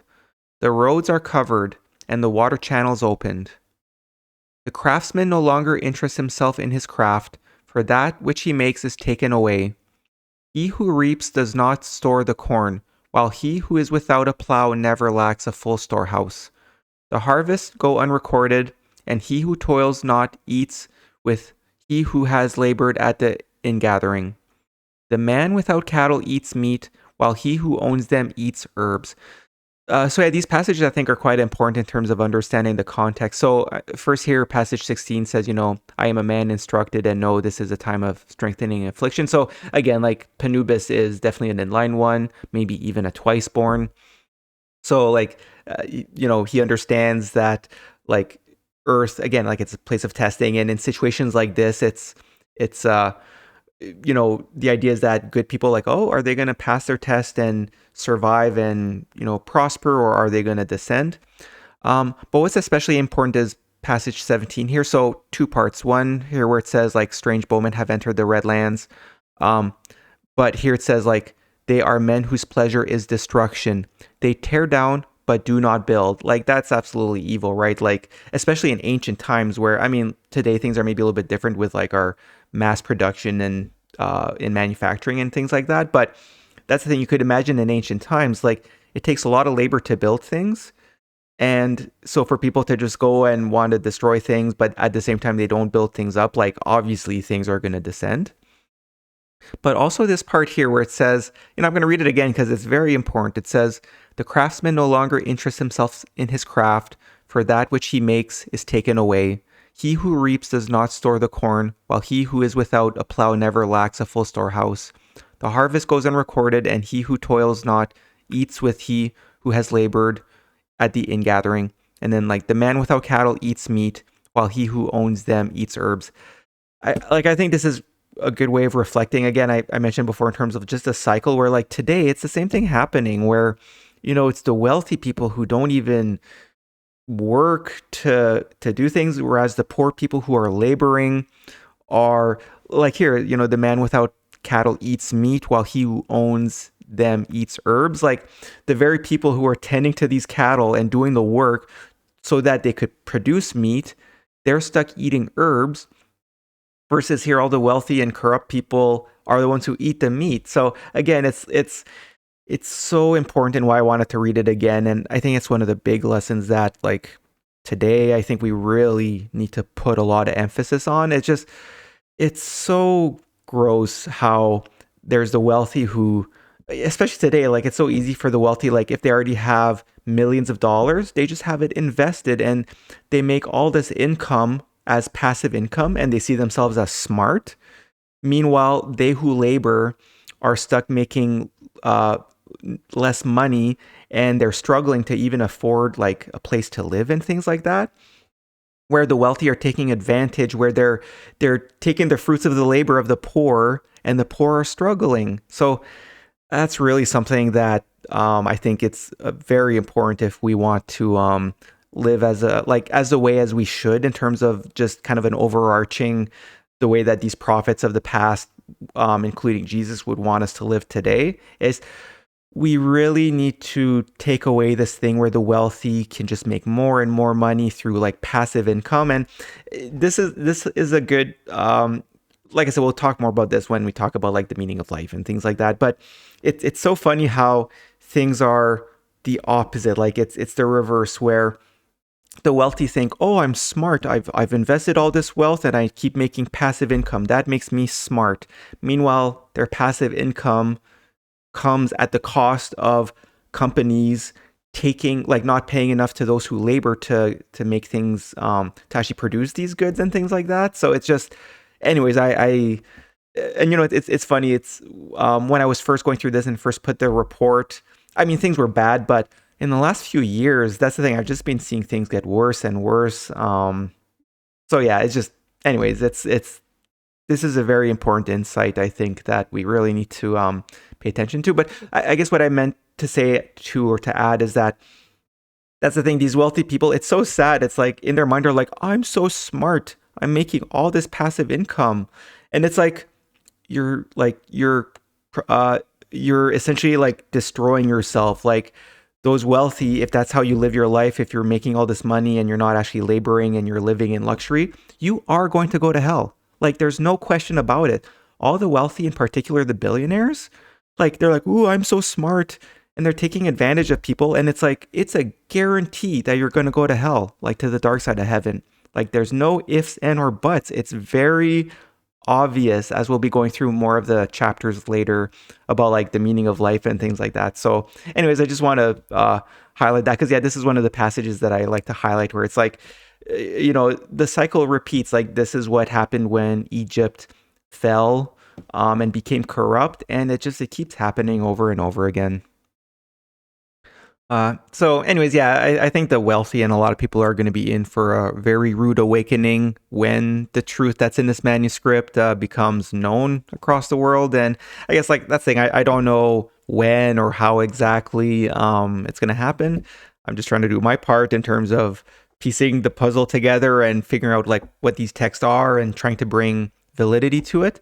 But that being said, if you're one of the early people watching this video, and if you find yourself in a position where you could make a difference in terms of bringing awareness to this, hey, I mean, again, when we talk about the passages about the meaning of life, it's just, hey, those who labor and maybe make sacrifices, where like even taking time to study these scriptures and taking the time to try to bring awareness to this, like that too is you're sacrificing your time and you're laboring. So yeah, if you find yourself in that position, maybe I'm being a little bit selfish here because, like I said, I need help to bring awareness to this. But if you find yourself in a position where you can help, I'm quite sure, based off of the scriptures we'll be going through later, chapter or through later videos, it'll help your own soul and your own fate on the other side. So yeah. Anyways, so we'll continue here. It says, "The waters rise and fall away from the land, but none plows or sows.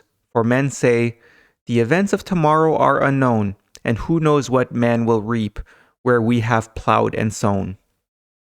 The scribe is stricken and dies on his stool. His writings become a mystery and are disdainfully trodden underfoot.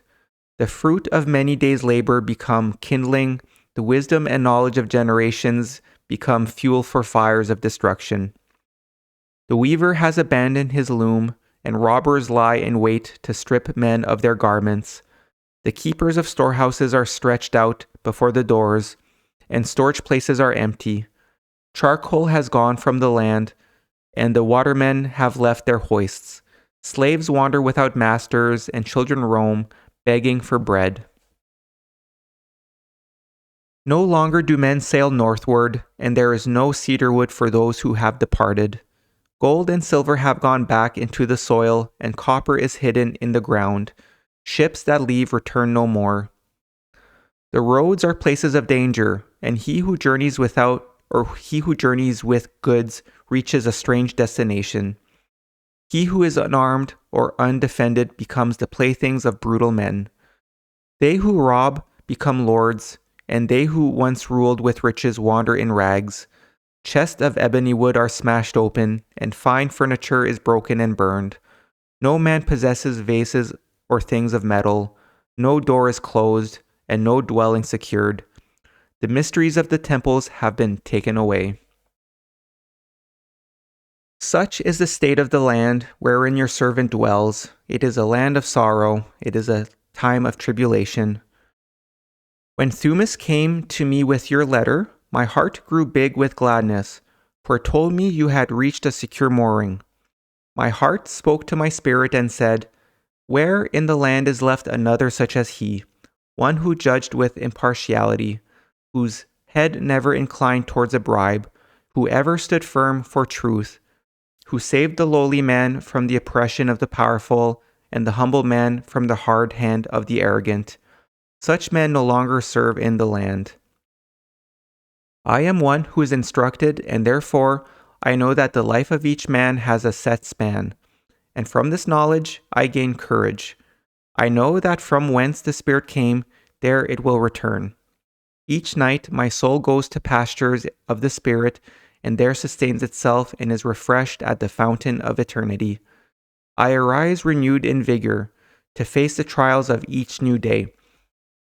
So this first part that I underlined here, where that's the thing, again, this is a letter, and this is in part why I think that we should consider that this could be a letter between Panubis, who's an enlightened one who stayed in Egypt, and like those with Moses who went to seek out a new land, because essentially it says, when Thumis came to me with your letter, my heart grew big with gladness, for it told me you had reached a secure mooring. So that's the thing, right? Like obviously traveling back in these ancient times, especially maybe if they didn't know exactly like what the terrain would be, because they were going out to try and find a new land where they could establish this new nation. So that's the thing. I think this passage might help to maybe confirm that.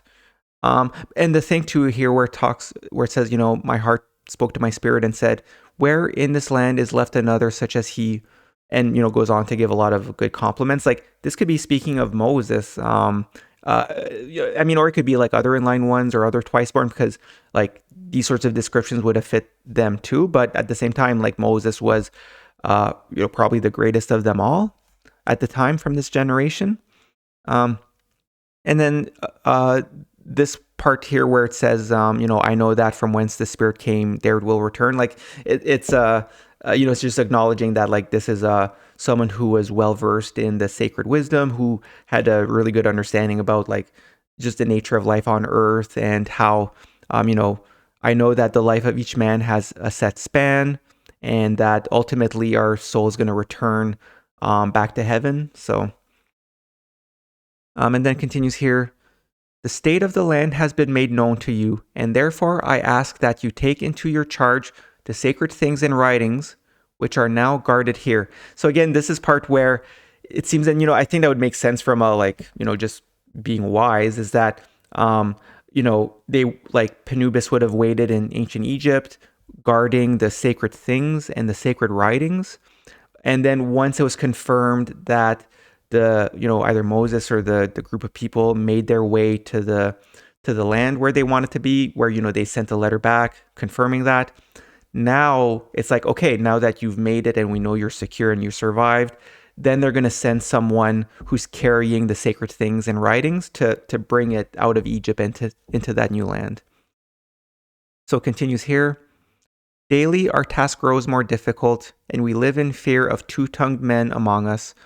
Also, your servant lacks the knowledge and wisdom that reside with you, and he fears because of his inability to deal with the situation. Now, the guarded things can be conveyed to you, though this is beset with difficulties and danger. But if there is delay, nothing can pass out of this land. So maybe this is speaking about just the state of the land, where maybe those who were corrupt, who were starting to gain more control of the land, they might set out like checkpoints and things like that. So it's kind of saying like, if there's delay, then nothing can pass. So it's kind of like, okay, we're sending the sacred things and the sacred writings to you. And it continues here. Here things cannot change for the better. If you ask your servant to continue with his charge, he can but reply that the floodwaters already lick at the foundation of the walls. The hostile ones gather before us. Can Opewat be kept from his dwelling place, or Re from his descent?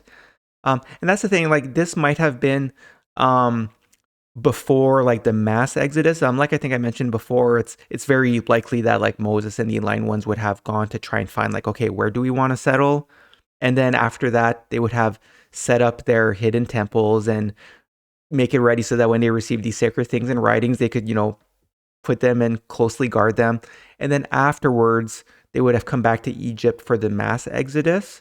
Because that's the thing, like it's like, yes, it would have been a lot of work, but they wouldn't have done the mass exodus before having found a certain land, which would have been like ideal for setting up this new nation.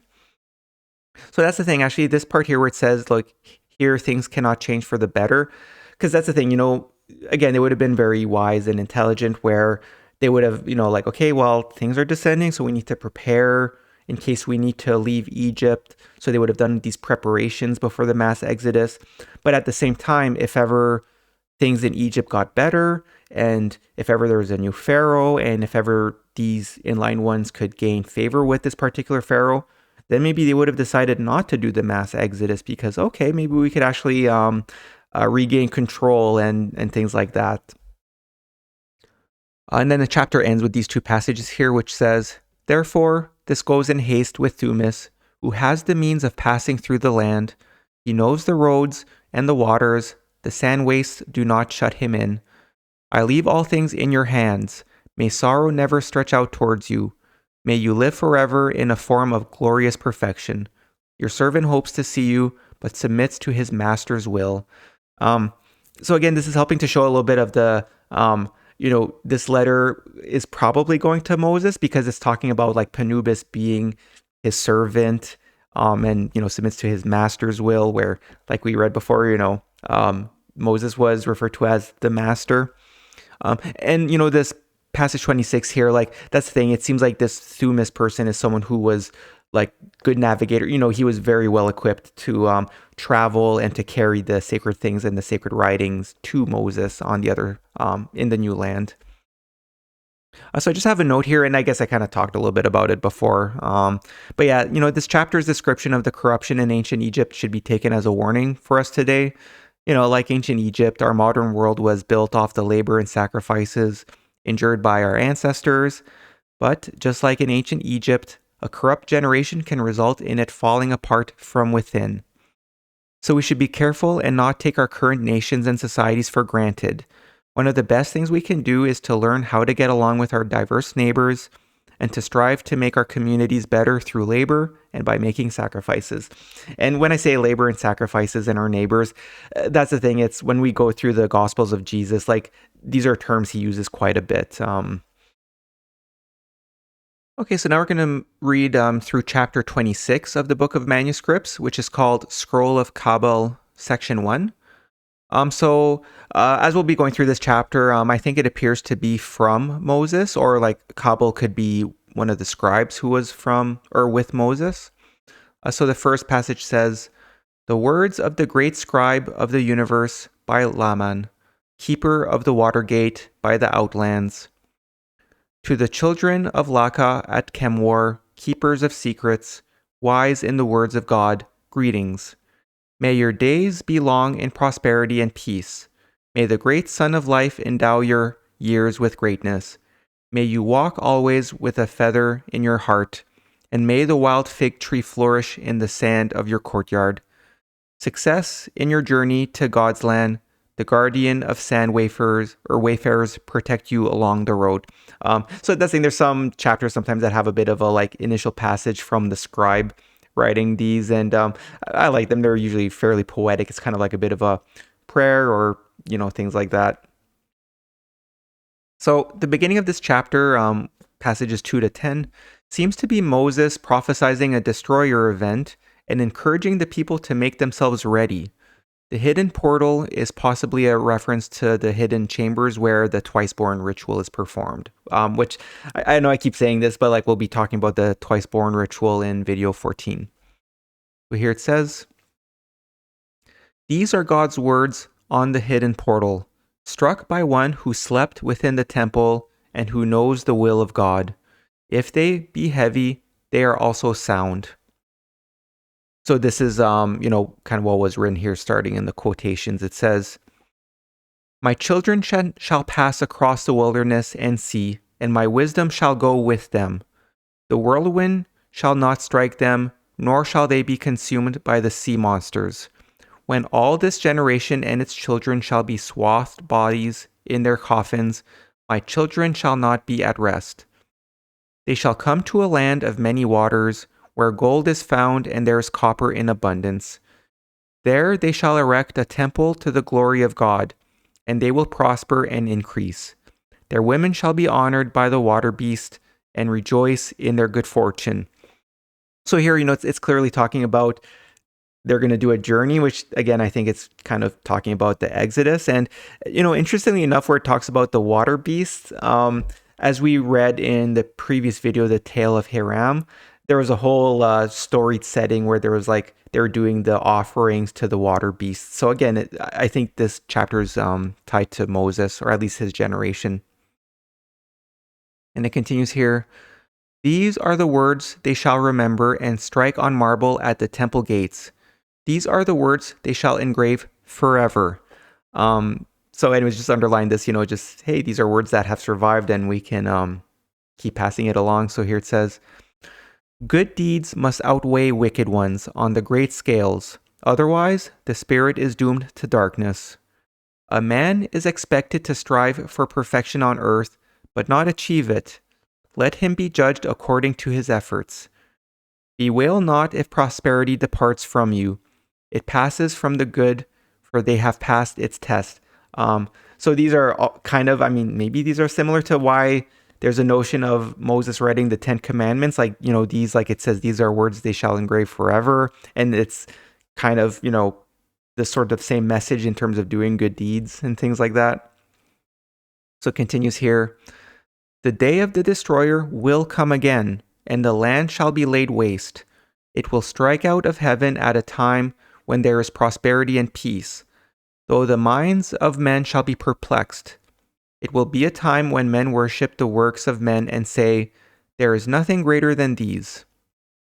When women are as men and men as women, when the hearts of men are in turmoil and all men seek pleasure and gain, when craftsmen are inefficient and workmen are idle and all men seek ease and comfort. Be alert and strong, my children. Be ready for the day of the next visitation, when doom reaches down from the skies and man is blasted with irresistible power. So here, I mean, that thing, like I think I had mentioned earlier in this video, where, like, for all we know, maybe Moses did get guidance and, you know, kind of a message from a spirit from the other side, kind of saying like, hey, there is a destroyer event that's going to come. And like we read in the dark days, you know, they clearly make a reference to what happened for the catastrophe during the Exodus as a destroyer event. So that could be what this is. At the same time, when we read the chapters that are called the destroyer, and like I had mentioned during video 3, when talking about the biblical flood, part of it could also be that it's one of those messages that was continually passed down in between the generations of the twice-born, where, you know, ever since Osiris, who experienced the cosmic destroyer, was like, humanity must never forget that these destroyer events can happen. Like, they will happen again sometime. So whether or not that's why it's saying the day of the destroyer will come again, or did Moses actually have like knowledge of like, hey, a destroyer is going to happen? Okay, so next passages 11 to 34 are the laws set forth by Moses for the common people. And kind of similar to the laws of Hosea and the laws of Amos, like we discussed in previous chapters. You know, these may seem dark in a way, since it seems to create a bit of a pecking order of who has a higher priority to survive. However, we have to consider that Moses knew the journey of the Exodus from Egypt would be difficult, and therefore these laws may have been needed for them to be successful. Because that's the thing, again, similar to the chapters like we discussed with Osiris and Amos, is that that's the thing. It's quite interesting that when you read through the text within the Kolbrin, there's a pretty sharp divide between when there's like the wisdom that's meant kind of at a higher level of wisdom.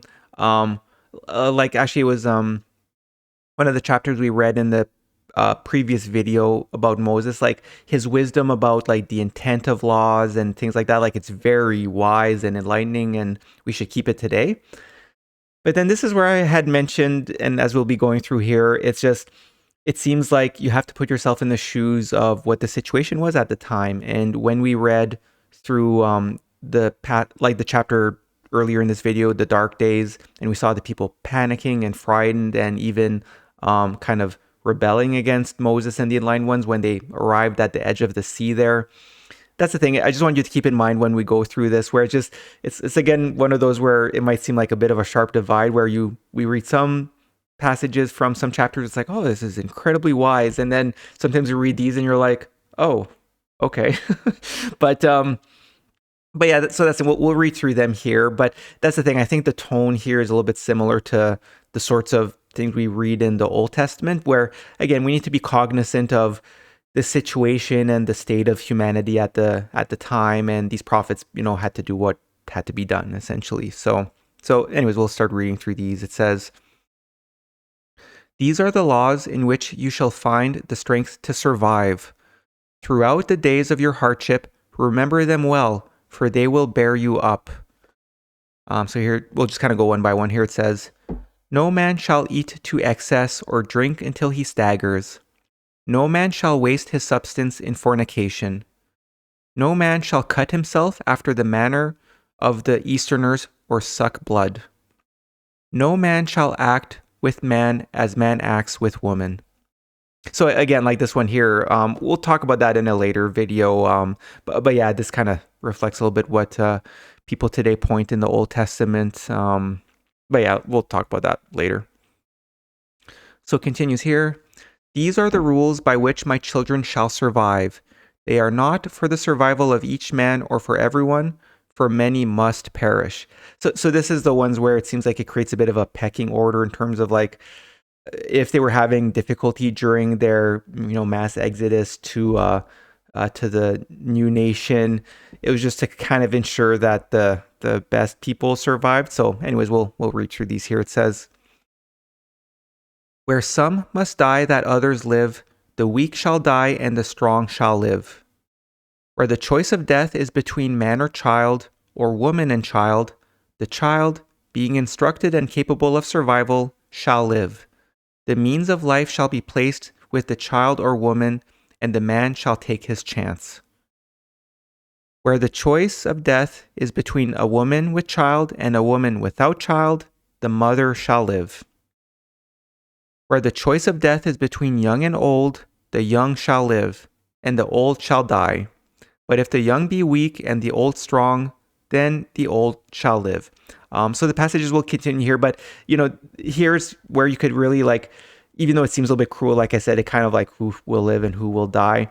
It's very understandable when you put yourself in the situation that they might have been in here, is that it's kind of using wisdom in terms of okay, who's most likely to survive, but then also who has the most potential to serve. So especially in this one here where, this is something that we today understand as well, right? If you had to choose between providing food for someone who's elderly or someone who's young in a situation of survival, it makes sense to make it wouldn't necessarily make sense to have the food go to the elderly person who will eventually die sooner compared to the younger person. But at the same time, there's a bit of a caveat where but if the young be weak and the old strong, then the old shall live. So that helps to show that there's kind of that caveat of well, who serves best, right? If the old person is very capable and could be of a lot of service, versus if the young person is not the best individual, then in that case, the old shall live. So these sorts of passages continue here where it says, where the choice of death is between the wise and the wise shall live, and the foolish shall die. Who shall decide? The foolish think themselves wise, and the wise are weak-voiced. Let one who is to die decide who shall live. Where few among many can hope for life, the craftsman shall survive the unskilled man, and the wife shall survive the maiden. The husband shall survive the fighting man, and he who has no wife. The child, being capable and instructed, shall survive the parent. The scribe shall survive the craftsman, and the sister shall survive the brother. The magistrate shall survive the priest, and the learned man the unlearned. The whole man survived the maimed man, the maimed man here being someone who's injured, and the whole woman the maimed woman. Knowledge shall survive strength, and skill shall survive fitness. Goodness shall survive wickedness, but who shall judge between them? Let he most instructed in wisdom and the writings decide. Joy shall survive gloom, and he who carries himself cheerfully shall survive he whose countenance is sad. Love shall survive hatred, and they who love shall be spared. He who serves better shall survive he who serves less. And the selfish man shall not live, while the unselfish man dies. Woman shall survive man, but the common woman shall not live, and the craftsman die. Let the one serving best be the one to live. The strong man shall survive the weak, but the fool shall not live, and the wise die. Neither shall the unskilled survive the skilled. Where there is a chance for life, the strong shall take that chance and leave the certainty to the weak. The kind shall survive the selfish, but the brick maker shall not survive the scribe. So here that was kind of the list of those laws, and then it ends here where it says, all things shall be done to this end, that though men die, man shall live. If a priest says, am I not the best to live? Say, are you not the best prepared to die? Which I think is interesting, right? I guess, I don't think this would have been necessarily a priest of the inline ones, because they would have understood, but this might be more of a priest of the larger group of people and the slaves and things like that. Anyways, I think it's an interesting rebuttal, right? Like, if a priest is like, "Am I not the best to live?" It's like, well, aren't you the best to die? Anyways, and then here it says, "These are hard things, but neglect them not. Men say, 'Let us pray we never have to use a sword,' but they do not let it rust." Right? So it's kind of like saying, hopefully the situation isn't such that they have to make decisions on who lives and who dies. The bigger factor being like food and water and things like that, right? But kind of in the same way, like this is good wisdom, where it's like, well, I mean, we like to hope we would never need to use swords or weapons, but you don't neglect the sword. You always kind of have it on hand and don't let it rust. Um, so here I have a bit of notes. I kind of already mentioned this, where essentially I'm saying, it should be considered how these laws may have influenced the old teachings in the Old Testament. Because that's one thing, is that like many religions claim that these are laws set forth by God that we must live by. Although some of these rules may have been meant to help those who unfortunately were. I mean, maybe the language here is a little bit tough, but like I was saying, in terms of, it's very important to look at the situation of the people at the time. Like we read in the chapter of the dark days, like, not only were the people very frightened and things like that, like it's not their fault at all. Like here I say that, today we're able to look at the situation and maybe conclude that, like, hey, like unfortunately a lot of those the slaves from Egypt were likely traumatized, because I mean they were living as slaves in a corrupt ancient Egypt, right? Like I think we're able to look at that today, and I think might have been in the old movie 10 Commandments, like they're getting like whipped and stuff like that. Like obviously that would lead to people being traumatized, like we know that today. So and the other, that like I mentioned before, that in passage 627, where it seems to be this whole golden calf incident, it seemed like the people panicked easily, so these laws were likely established to help them survive the difficult journey. So I guess we'll talk more about it later, I think, but it's just what I'm trying to say here is that there's a lot of things written in the Old Testament that unfortunately a lot of religious people today are like, we have to follow these because it was written by God and things like that. And I think this chapter helps us to understand that, hey, sometimes some of the things that were written, it's like I said, it's understandable. I'm not pointing to Moses and saying like, oh, you shouldn't have written those things. Like obviously not. It's that thing where we really need to take a good, honest look at the situation and the state of the common people at the time when looking at these sorts of laws and things like that. And similar to when I was talking about those laws of Hoskai and Amos, where it talks about like the Lukim and things like that. It's just, anyways, it's just we really need to use our intellect when figuring out how we should take these old religious books. And it, like, what I'm saying is that it's okay to discard some of it, but like not completely discard, just to say like, okay, like this was in the Old Testament, or this was in other books, or including in the Kolbrin, like those laws of Yosira and things like that. It's just, we don't discard them. Like you don't hit delete, especially today where we could maintain everything digitally and things like that. But it's like we need to decipher between like, okay, these were written at that time for these people. They're not meant to be applied to people today necessarily. But yeah, so there's actually what I find interesting is passage 35 here is the last passage, and I'll just read here first. It says, "When cast upon a strange shore, Lucius chose in this manner. He lived who, by living, served best. He lived who had the best hope of life. He lived whose life held the most promise."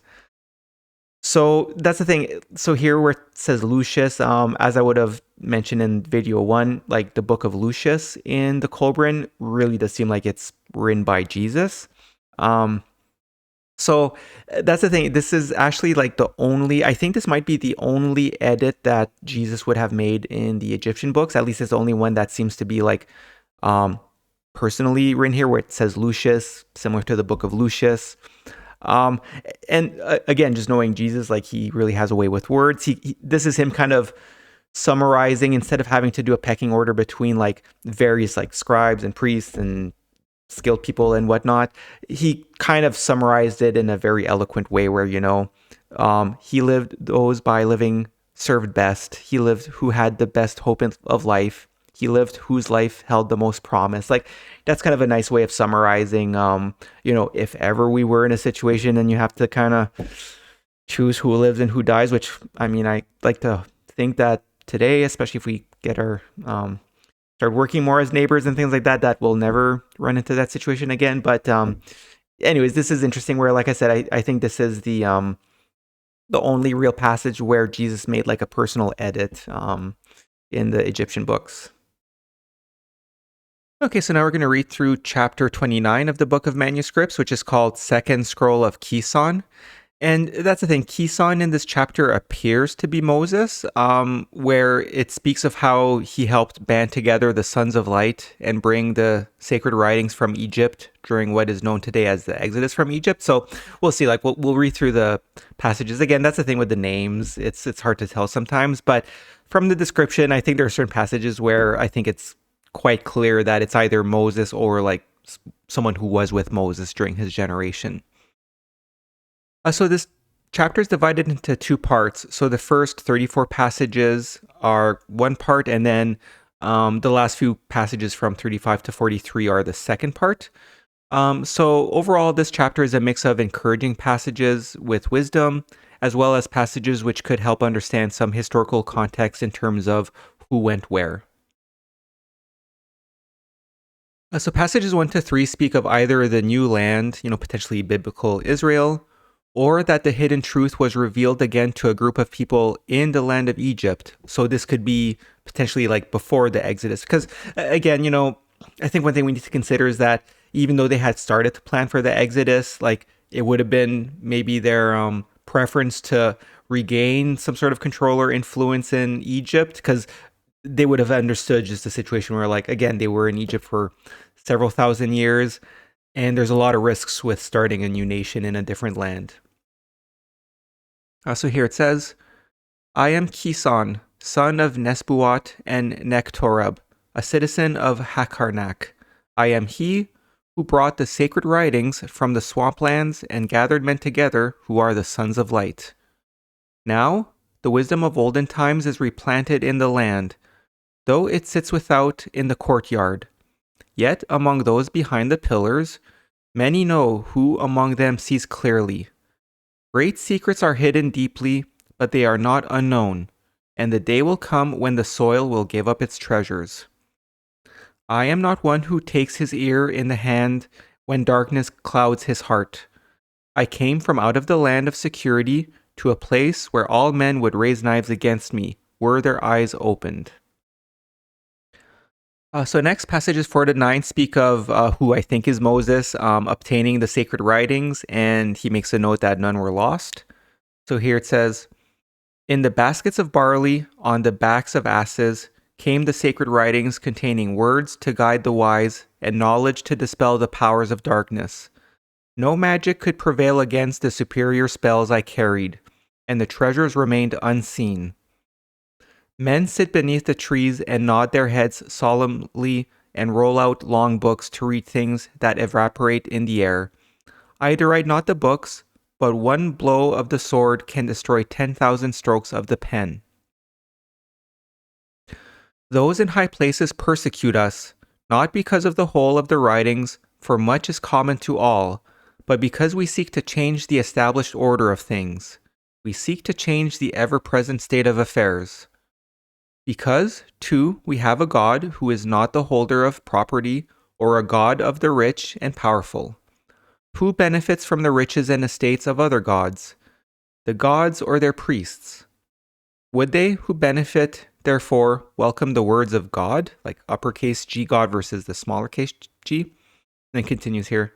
Such is not the nature of men, and we have the nigh impossible task of changing the natures of men. We proclaim that riches and high estate carry corresponding responsibilities. Is this doctrine to be welcomed by those high ones in the land who seek just to gratify their desires and lavish their riches on pleasure? Therefore, we either speak openly and die or become enslaved, or we serve secretly and live. Can a dead man serve or a slave move freely among the people to gather men of spirit? I am a man of movement and a hardy one, who is not easily set back. It was I who rekindled the flame. I brought to safety the 4 great books, of which one is the book of the Master's words, and one the book of the Master's deeds. One the book of the Master's ways, and one the book of awakening to life in the dawnlight. With them were the books of beginning and end, and the 72 scrolls. Not one was lost. So here, that's in terms of like we know, and in terms of just in the Kolbrin, like I said, there's from overall the chapters, like there's obviously like a long succession of Twiceborn where even there was like multiple Twiceborn alive at the same time, but not all Twiceborn are the same, where those like Osiris, and then several thousand years later Moses, and then after that Jesus. That's the thing, like there's really just relatively few prophets, at least as described in the Kolbrin, that were so influential. And so here where it says, like, I am a man of movement and a hardy one who is not easily set back, it was I who rekindled the flame. That's a fairly strong statement in terms of if the light had extinguished to some degree and was relit. I think that's in some ways a bit of a clue that, okay, like this wasn't just like any prophet, this was like one of the big ones. And I think there's maybe a few similarities too to the tale of Hiram that we read in the previous video, where again, like it kind of follows the story of Moses, where he inherited the sacred writings in Egypt, but then he had to like move them to another location, which would have been a very big deal because again, they were established in Egypt for thousands of years. So next, passage 10 indicates that Moses and the enlightened ones were not the rulers of this land. So this may refer to Moses returning to Egypt to speak with the house of the Pharaoh, where it says, I came back, I stood before the mother of the king in the great place and was unbowed, though I gave homage, for without my life all was lost. I took the truth even to the palace and was undefiled there. So I think, I forget where in the book of Exodus, but I think there's a spot where Moses confronts the Pharaoh. So I wonder if this is maybe the element that turned into like Moses confronting the Pharaoh. Although in this case, it was, he stood before the mother of the king. And again, where it says, like, I gave homage, for without my life, all was lost. Now, that's the thing. If this was like any other inline one, then like all was lost would maybe be a bit of a strong statement, versus if it was Moses, then it would make more sense, right? Where it's like, okay, he's the leader, like he's the guy in terms of, at the time for this generation. And yeah, so here passage 11 speaks of Moses' dwelling, which is among people who worship a golden calf. It says, I returned to my dwelling place among the trees and dwelt beneath the great cow, near the temple where men worship the calf of gold. I leave my abode, and my eyes are blinded. Therefore, when the earth is as if dead, I prepare my books, and men come and are refreshed in the coolness. Yet men who sit with books and men who do deeds are not alike, and each has his task. Therefore, let not one despise the other, but let both go forward together, bearing his own burden. So yeah, the thing with the calf of gold, like this is, it seems as though one of the parts is that the Hebrew slaves worshipped some sort of like calf of gold and things like that. So again, this is, I think, kind of a reference that helps to tie it at least to Moses's generation. So in terms of for the following passages, so I just wrote here where it says, like, if this scroll is Moses speaking before the Exodus, then maybe the next two passages that we'll read on the next slide, 12 and 13, speak of Moses planning the Exodus. And then passage 14 does provide a clue that this may be Moses, since we'll see I guess we'll read it in a little bit here in passage 14. We see that the author of this chapter purposely changed his name to Hamanatar, which is very similar to the story character Hermanatar that represents Moses, which will be going in detail in the next video. And again, this all fits with the, like we read in Annex Scroll 2 in the previous video, how he purposely his like he was instead of saying his name, he was written as the master. So the fact that he changed his name to something that's very similar to Hermanatar. So that's it. Anyways, I guess I'm kind of just illustrating that. Like, I think it is Moses here that these are personal words from him. So here it says, "Now I make ready to go downstream to the abode of light, that wisdom and truth may be carried to the appointed place under the everlasting stars, and there made secure to men in generations yet to grow up in the light. They will be seen in generations to come. I shall go on the wings of the sun before the retinue of the breaker of heads. I am one acknowledged as being pure of hands, and shall be with those who serve under the head of the Great One. My name henceforth shall be Hemnatar, and I shall not eat of fish or beans until I come to the place appointed to fit my station. I shall wear linen, and my sandals shall be made of grass, so that none shall perceive my greatness. I will hide great things within my heart, and Birdle will ever hold my tongue in check." So next passages 15 to 17 seem to have Moses speaking of how he must leave Egypt. And then the character Methemom might be Aaron, Moses' brother, who's listed in the book of Exodus. So here it says, "I shall pray among the empty-hearted, but my prayers will not be as theirs, but as those offered in the days of our fathers, who sat enfolded in silence 2 hours beforehand. Now the marks are changed by the hypocrisy of men. With me shall go Methmon, my brother, but Nephanthrith shall remain and provide for our father in faith. We shall be with he whom men call Non-Pekah, for his foolishness in his father's abode. Kenamun shall be with us as chief overseer.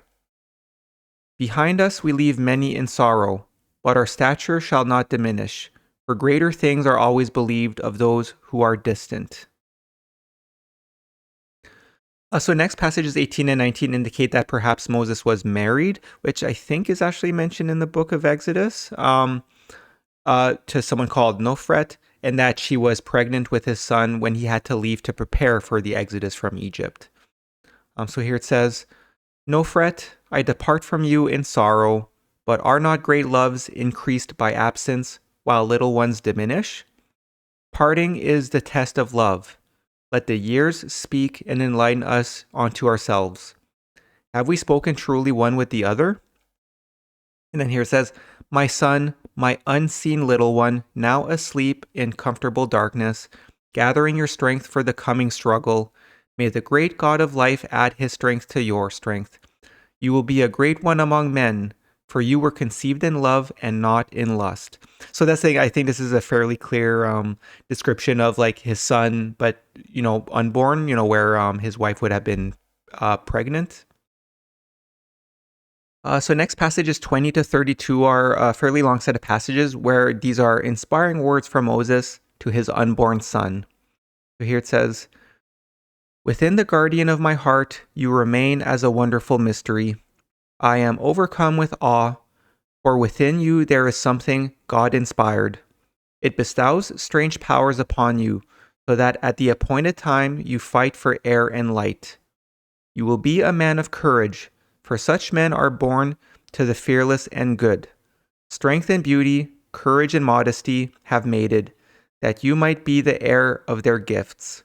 Your heritage was chosen by those who gave you life. It is your fate, my son, as a child born of woman, to fight and grasp, to grimly hold on to life as you reach across to this side of the earthly portal. There are dark powers that would drag you back, but you are not for them. Oh, let the great light be ever with you, as a watchman's fire on a lovely road, or on a lonely road, when the evil powers beset your way. I pray for the very inmost recess of my heart, that the lords of form walk with you and never protect you from the formless ones."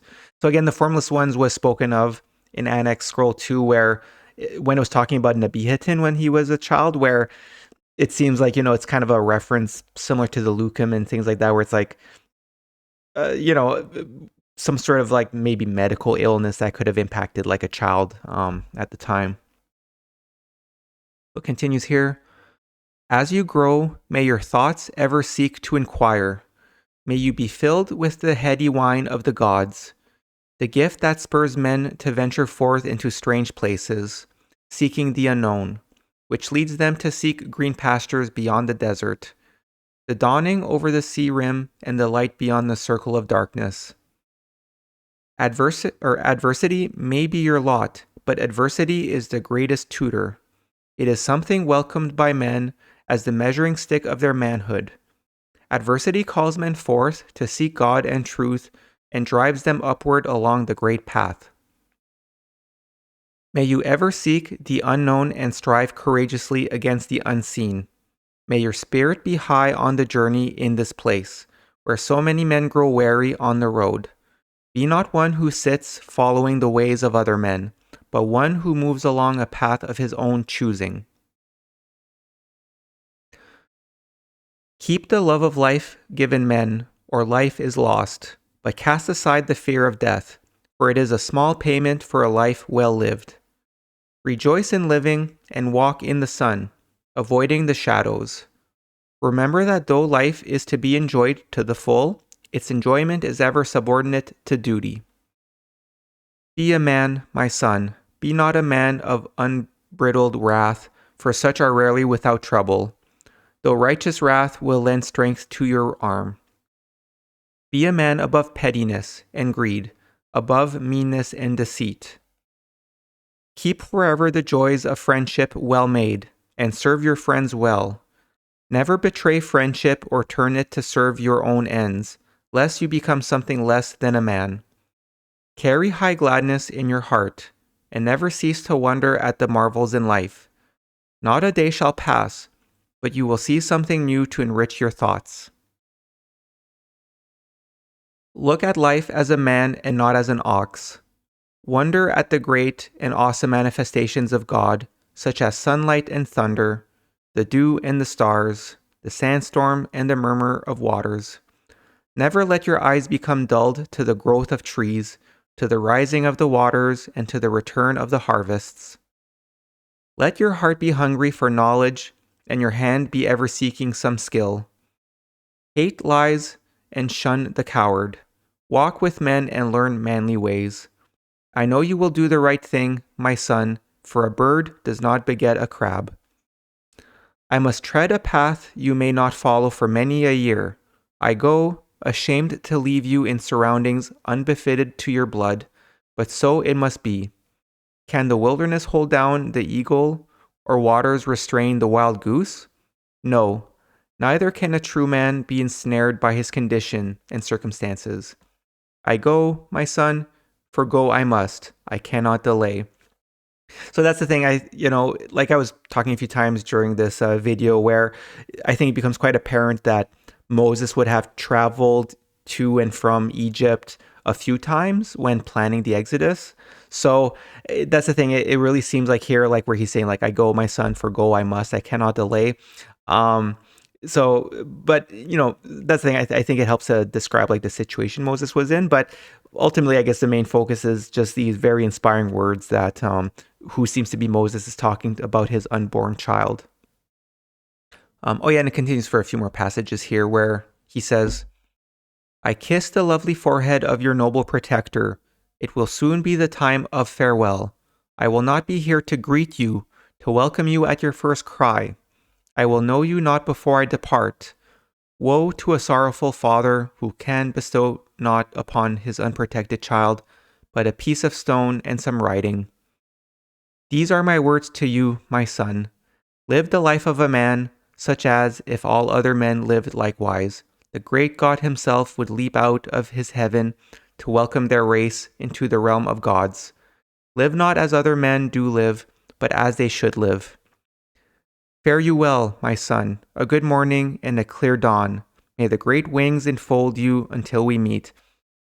From this message, it seems as though maybe like Moses would have been gone for a few years, which again, in terms of, you would imagine the preparations for this new nation could have really taken a lot of time. Never mind just because that's the thing, every time he travels, it's not like today that you hop on a plane. Like the idea would be like you do as much as you can before you then travel in between Egypt and, presumably the land of Israel.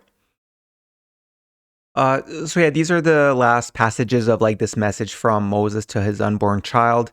And we'll finish the rest of the chapter in just in a little bit here. But I guess one thing to consider is in the book of Exodus, I think Moses did have two sons. I just looked it up, Gershom and Eliezer. Although at the same time, they don't really take a major role afterwards. Like I think the story just kind of fades away.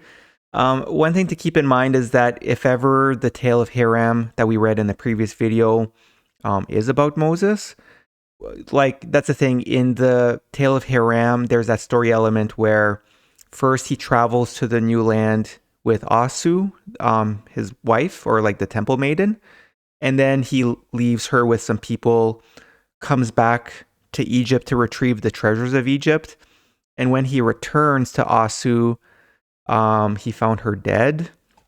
So it's not conclusive. Like I'm not quite sure, but that's the thing. Considering that here's quite apparent that Moses was going to leave and he only came back years later. From the tone of the message, that's the thing. It's there's a chance that his son and wife in this case may have been killed. So that's the thing. Like it's not conclusive. But that's the thing. I'm not sure because I guess you would imagine that maybe in the book of Exodus there would maybe be like more of a that his son would have played a bigger role. And I mean, it could be that maybe his son here, that's the thing, just because he's a child of Moses doesn't mean he would have grown up to become leadership material or things like that. But that's the thing in terms of the tale of Hiram, where there's a very distinct element where he travels with Asu to the new place, drops her off, travels back to Egypt to obtain the treasure of Egypt, and then when he returns back to Asu, she was found dead. There's a chance that maybe that happened here, which would be must have been devastating if that happened. But yeah, I guess it's things like this where, like, if this is Moses, just these words that he wrote, as a message, knowing that he would not be there for his child's birth and maybe not even for the first few years of his life. It's just, this really helps to show the wonderful enlightened character of Moses. So the next two passages, 33 and 34, appear to be addressed to a friend of Moses, where it says, "My old friend, upon you I have laid a charge not unworthy of your integrity. For you, the days of deeds are near past, and you, therefore, now stand on a threshold to the years of wisdom. Age should think while youth should act, but youth needs the considered guidance and restraint of age. Old men for counsel, and young men for action. You have aged wisely and carry no regrets. Therefore, is your counsel 10 times valued. Then, too, you have lived well, and is not the old age of an eagle better than the youth of a sparrow? I leave you the 2 garments becoming to you, and one for your wife, as a departure gift. Mine, henceforth, shall be those of the pure-handed. You know the things that are written on my heart." So now passage 35 to 43 is a second letter from Moses, which was likely written later than the first set of passages. So again, it could be a letter from Moses before the Exodus, since he and the enlightened ones must have first gone to find a new land before the mass exodus from Egypt.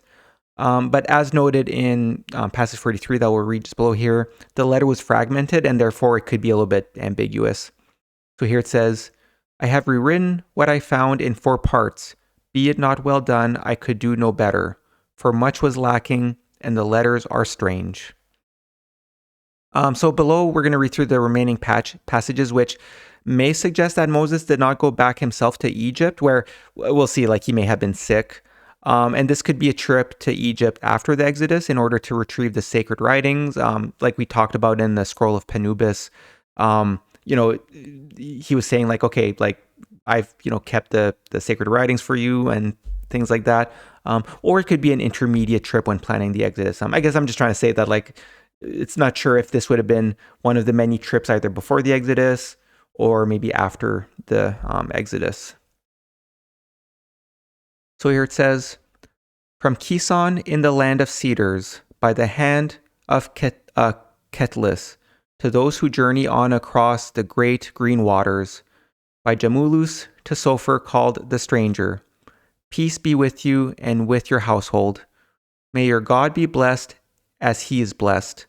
Prosperity attend you and a safe journey. I kindled a fire for you, and the smoke arose straight up with the savor of the meat, and my heart rejoices for your protection.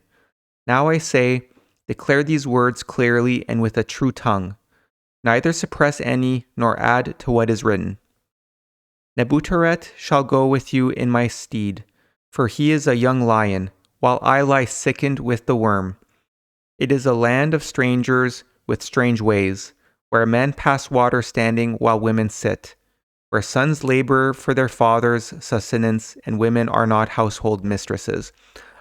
So here, like the underline, like while I lay sickened with the worm, where he says, Nebuteret shall go with you in my stead, for he's a young lion, while I lie sickened with the worm. That's the thing, I guess. Maybe that's like you could imagine if they had planned a trip and he had some sort of illness. It's like, well, he can't do the long and difficult voyage in between the lands. And I guess one thing to maybe highlight here is it says, in the land of cedars. So, I mean, that's the thing. I guess, like, we know that Jerusalem was established by the Israelites after the Exodus. But at the same time, I think that the land of cedars is a term for Lebanon, which, again, is kind of in a similar area. So whether or not Moses or some of the inline ones, again, maybe there'll be better people to kind of decipher these things in terms of trying to come up with a better mapping of who went where and at what time and things like that. But yeah, I just wanted to make that note. Actually, I'll just double check here. I was just going by memory, but I double checked, and yeah, like Land of Cedars, I think has been known kind of historically as Lebanon, which again would make sense. Like it's kind of all in the same area. So it continues here. Among these people, women are not respected. Ravish one, and the wrong is against the father and her father's house. Ravish one married, and the wrong is against her husband and her husband's house. Are men better under such laws? Unless the soil be treated with a husbandman's care, can the fruits from the sown seed be bountiful and good? There is no stability of rule, and princes strive with one with another. The seasons come and go uncontrolled, and there are no records of harvests. In the public halls many men talk, but none writes. The speech of the people is an uncouth babble. Thieves go unpunished, and those who slay buy their freedom with gold. Robbers purchase wives with their spoils. Sons do not obey their fathers, and daughters are willful. Harlotry is practiced in high places. So here, I guess, again, like, I'm not maybe the best suited to kind of map out like who went where and things like that. But I guess a few things to consider is, in the Bible, it says about how like Moses didn't actually make it to the promised land. So actually, that's the thing. Moses may not have actually gone to like what later became Jerusalem. The thing too, in the first chapter that we read in the video 7, which was the reconstructed chapter, I think it's like chapter 1 of the Book of Sons of Fire. That's the one that has some very clear, like it mentioned, like the 7 spices of Israel. But at the same time, it said that when they arrived there, like it wasn't a manless land, like there were other people there. So that's the thing. And I think at the end of the previous video, I kind of talked a little bit about that one passage where it seemed as though it was maybe talking about Jerusalem, like the city over the hill, which was founded in goodness, but nonetheless, as the years passed by, things didn't go so well. So that's the thing. I think it'll be a little bit of a, once more people are aware of these texts, to maybe try and map out those sorts of details. But I just want to say in terms of this seems to maybe fit where, like, let's say if Moses decided to go elsewhere, because I think we'll be discussing it a little bit more in the last video, like the next video about Moses, where there's some elements in the Hermanatar story where kind of similar to how Moses didn't make it to the promised land. But I think that may have been kind of symbology where, for whatever reason, maybe Moses noticed that, like, okay, things aren't going to go so well. And, because that's the thing, like, they took a risk saying, like, okay, we're going to go establish a new city and a new nation. But maybe the symbology of him not making it to the promised land is that, like, things didn't materialize as they had hoped. So in this case here, is one possibility is that Moses may have then established himself, like, in a different land, which here, like, could be Lebanon if it's the land of cedars. And that's where, especially as we're going to then go into the chapters about Jesus, it does seem as though the Sons of Fire, like, they may have abandoned in terms of, like, being the leaders of the nation or the city like Jerusalem, and instead, similar to how they were in Egypt, may have gone and, like, had their little secretive areas where they maintained the sacred writings. Because as we'll read in the Gospels of Jesus in videos 10 to 12, there was a time where, like, essentially it makes it seem as though, like, John the Baptist had become the leader of they call it the Society of Saints, by the Dead Sea, and that Jesus had went and found them and learned from the Society of Saints. So it kind of fits with how maybe after seeing that things wouldn't really work out once they made it to either Israel or Lebanon, kind of like that general area, they may have, again, kind of done what they do best and created a secret society in the background where they try to, have influence on the people. So here it ends with saying, where, again, this is kind of the continuation of Kison, who seems to be Moses, who was staying back because he was sick with the worm, as it said. So here it says, "You who leave are better served than I who stay, for I am able neither to go forward nor to go back. I am not a man wise in words who counsels, but a man of movement and deeds. But of what good is a fig when a worm inhabits it? The broken pot does not go to the well. Go in peace, and fare you well on the way. If the sea journey be not smooth, then console yourselves, for it will strengthen the faith of those who waver. There are many who doubt the existence of God in fine weather, but quickly recover their faith as the winds and waves rise. Take Nebuteret, for it is fitting that he go. He is one well favored for such a venture. He is one who, if he fell overboard, would come up with a fish in his mouth. If gold fell from the skies, it would fall to his feet." Maybe it says that he's quite the lucky and adventurous individual. But now, one thing to say here where it says, like, "I am not a man wise in words who counsels." I think, so that's the thing. And actually, especially when we read the Hermanatar story, and I think I actually said earlier in this particular chapter, like, I would say if we were to characterize Moses in terms of, like, his character and what his real strengths were, he was really a man of, like it says, a man of movement and deeds. Like, he was a man of action. And so now that's the thing, as we could tell even just through, like, these writings, that, like, he was incredibly wise, obviously. But in a similar way where, for those, maybe if you remember when watching those videos about Osiris, where there were places where there was like passages that seemed like to be a personal message by Hoskaya, which is Osiris. And again, like, Osiris was a warrior, and he had, like, I think it's just at the end of the day, they're quite humble, but also, like, some of the other enlightened ones or other twiceborn who were with them may have been less action oriented, which is kind of why Moses, like, where he really shined, especially for the Exodus, was he was a man of action, which was what was required. But so that's saying, I think ultimately it's just maybe he's being quite humble here, and maybe it's a reflection that some of the other people who were with him, who may have been less skilled in kind of labor and action, were incredibly wise. Or maybe it's just that he didn't have as much patience to deal with the ignorant, because that's the thing, in terms of, it's not that he's necessarily saying that he's not a man wise just, like, in wisdom, but, like, wise in words who counsels. So anyways, I just want to point that out, because I don't know if people would read this and be like, oh, this can't be Moses because he's one of the greatest prophets, which is true. But yeah, like Osiris had some similar passages where he seemed to, I think it just comes from like a large sense of humility where they're always thinking like, oh, I could be better. And they see some of the other, like other priests and things like that within the Sons of Fire who were very wise as well. So I think it has more to do with that. So actually, to end this chapter, I just want to go back. So we actually read through this passage earlier, like it's passage 11 from this chapter. But I just wanted to end this chapter with reflecting on this, where it says, I returned to my dwelling place among the trees and dwelt beneath the great cow near the temple where men worship the calf of gold. I leave my abode and my eyes are blinded. So anyways, I mean, that part, like I said, is more of a link of he may have been amongst the people who worship the calf of gold, who seems to be the slaves who followed during the Exodus.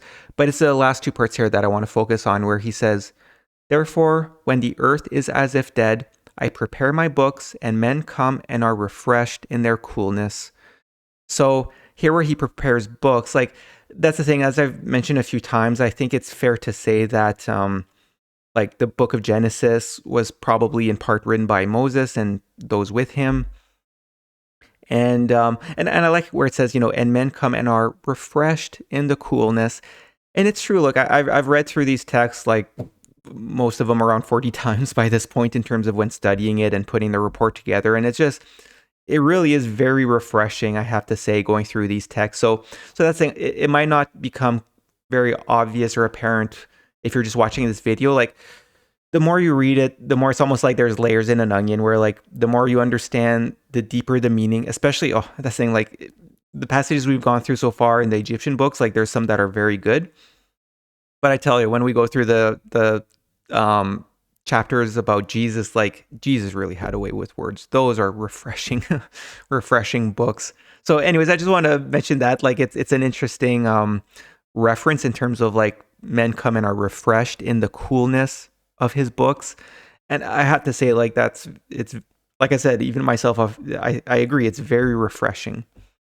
But then I want to also focus on the other part here. It says, yet men who sit with books and men who do deeds are not alike, and each has his task. Therefore, let not one despise the other, but let both go forward together, each bearing his own burden. So I think in part this is maybe why there's a story of Cain and Abel. Or I guess just to take a step back, when we read through the chapter of the Brotherhood in video 5, it talked about that there was the earthly brotherhood and the heavenly brotherhood, and there's more passages throughout the Kolbrin that highlight that, where essentially what it's saying is that I think it's an inherent part of God's design for our, for humanity and things like that, is that there are some people who are more naturally skillful in wisdom, but then there's others who are more naturally inclined to being very skillful in laboring and becoming very skilled as craftsmen and things like that. So where it says, let not one despise the other, that might be part of the reason of the Cain and Abel story, where like Abel's the one who understood wisdom better. Cain was better to serve like in labor and things like that. Now, that's the thing, when we read through the Herthu story about Osiris, like the ending there has a Cain and Abel situation where wisdom, like there's the two sons and there's a whole sword in the stone story there, where it was by wisdom that the son, who essentially I think is meant to be Horus, found a way to retrieve this sword from the stone and became the leader. But that's the thing, what's important here is like each bearing his own burden. Like I think that's so important for today as well, is that it's just, again, everything on earth is meant to be chaotic. Like that's part of the inherent design. It's one of those truths you kind of learn when reading through these books. It's like things are meant to be prone to conflict, because again, it's a training ground. That really is all that is in a way. But what's important here is saying like each bearing his own burden. Like that's the thing. Ultimately, I think the world would be a much better place if everyone recognized that, because unfortunately, sometimes it happens that people of wisdom will get a little bit cocky and look down on like other people who are more prone to being good at like labor and things like that. So they'll be a little bit cocky, like, oh, I'm smart and wise and things like that. At the same time, sometimes people then who are more labor oriented or like, let's say like working construction or things like that, they might have a certain amount of they themselves might look down on people of wisdom, like, because for them it's like it's easy to do a lot of like labor work and things like that, whereas people who of wisdom might struggle, and then they'll be like, oh, look at that person struggling. So anyways, I just want to point out, like, from here, it seems like that's kind of one of the like designs of humanity. So I just really wanted to focus on that. Like, moving forward is just, I think we could do a lot of good if we recognize that instead of each group getting cocky or angry towards the other. It's just, each people has their own strengths and each people has their own burdens, and we're all meant to help each other, our neighbors. Okay, so now we're going to move on to the Book of Morals and Precepts. And so I'm just making an edit here in the evening in case you're wondering why the lighting's a little bit different. So at the beginning of the video, I said we were going to go through chapters 20, 21, and 63 of the Book of Morals and Precepts. But as I'm doing the editing, I noticed, like, these videos tend to be quite long. So I'll cut out chapters 20 and 21. And that's the thing. I guess I didn't quite realize that video 7 turned out to be 5.5 hours long. I mean, it is what it is. Like, we'll take as much time as it takes to go through the main chapters that I want to cover. But in this case, I figure we'll just cut out chapters 20 and 21. So I'll just give a very brief introduction just to what this book is. So overall, the Book of Morals and Precepts is the 6th book of the Kolbrin, and it's part of the Egyptian text.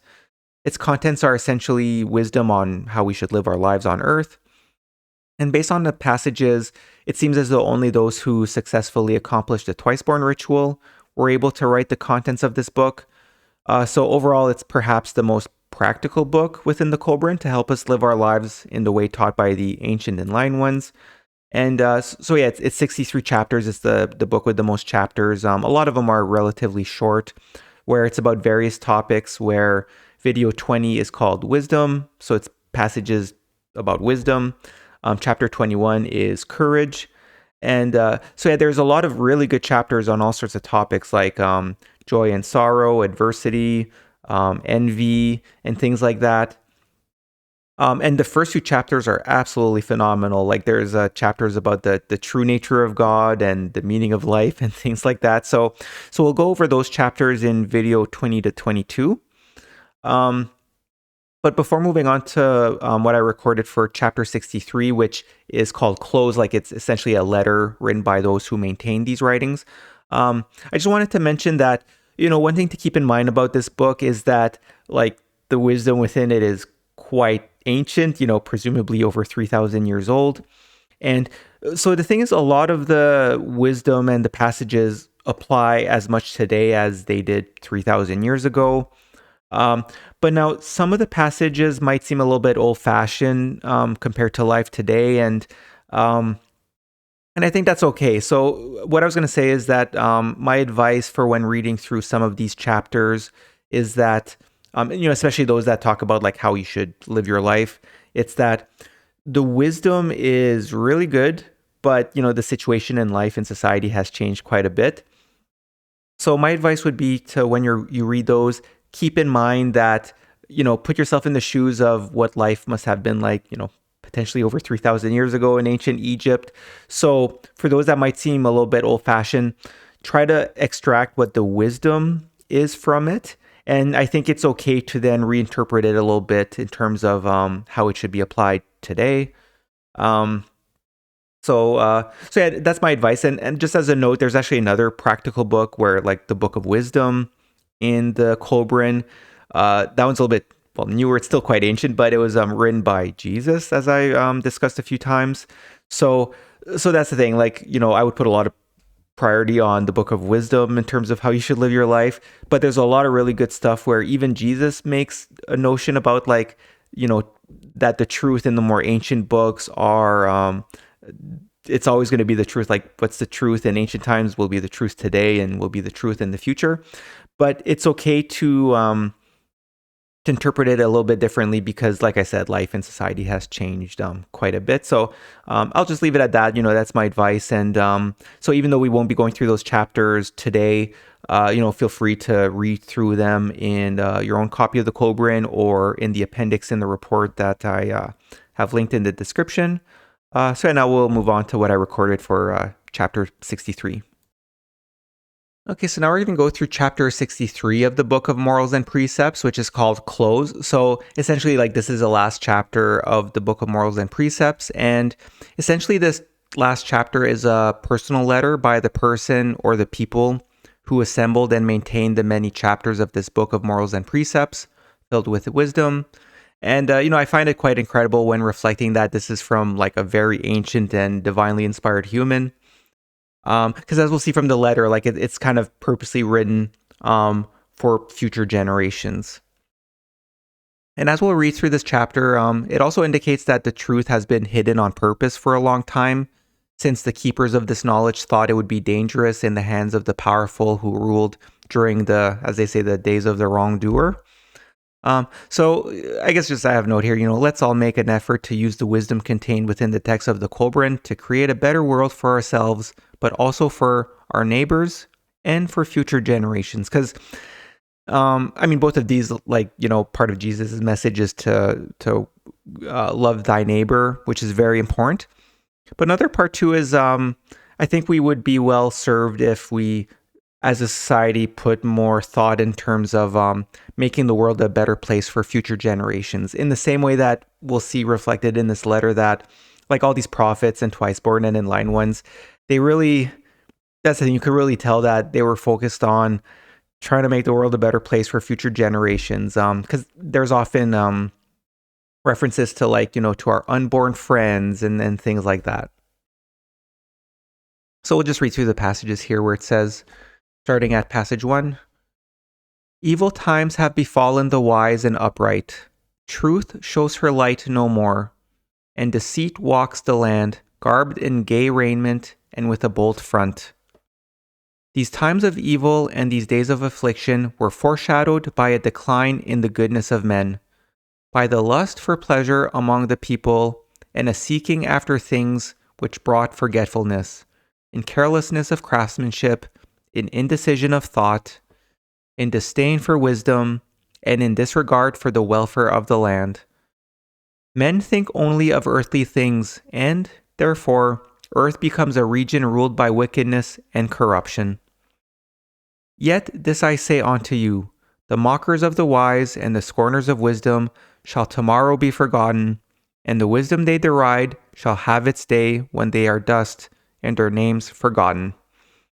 So here essentially saying that they understood that everything that was going on at the time by the corrupt people in Egypt and those who didn't want to listen to this wisdom, everything that they were doing is going to pass into dust, but they trusted that the wisdom that these inline ones carried, that's what's going to survive for future generations. So continuing with passage 4 here, it says, my children, I am a man of no mean reputation, and here my estate remains intact, though the greater one downstream words is lost to me with my name. Even now, events move, and soon all will be but a memory. Not for long now shall I be left to sorrow, nor is the death of an old and feeble man any great achievement. Old age weighs me down when I should be swift, and I bear it as a heavy load. My spirit must soon sail towards its place of origin and immerse itself in the waters at the source of life. I am not loath to depart from this place of sorrow and corruption.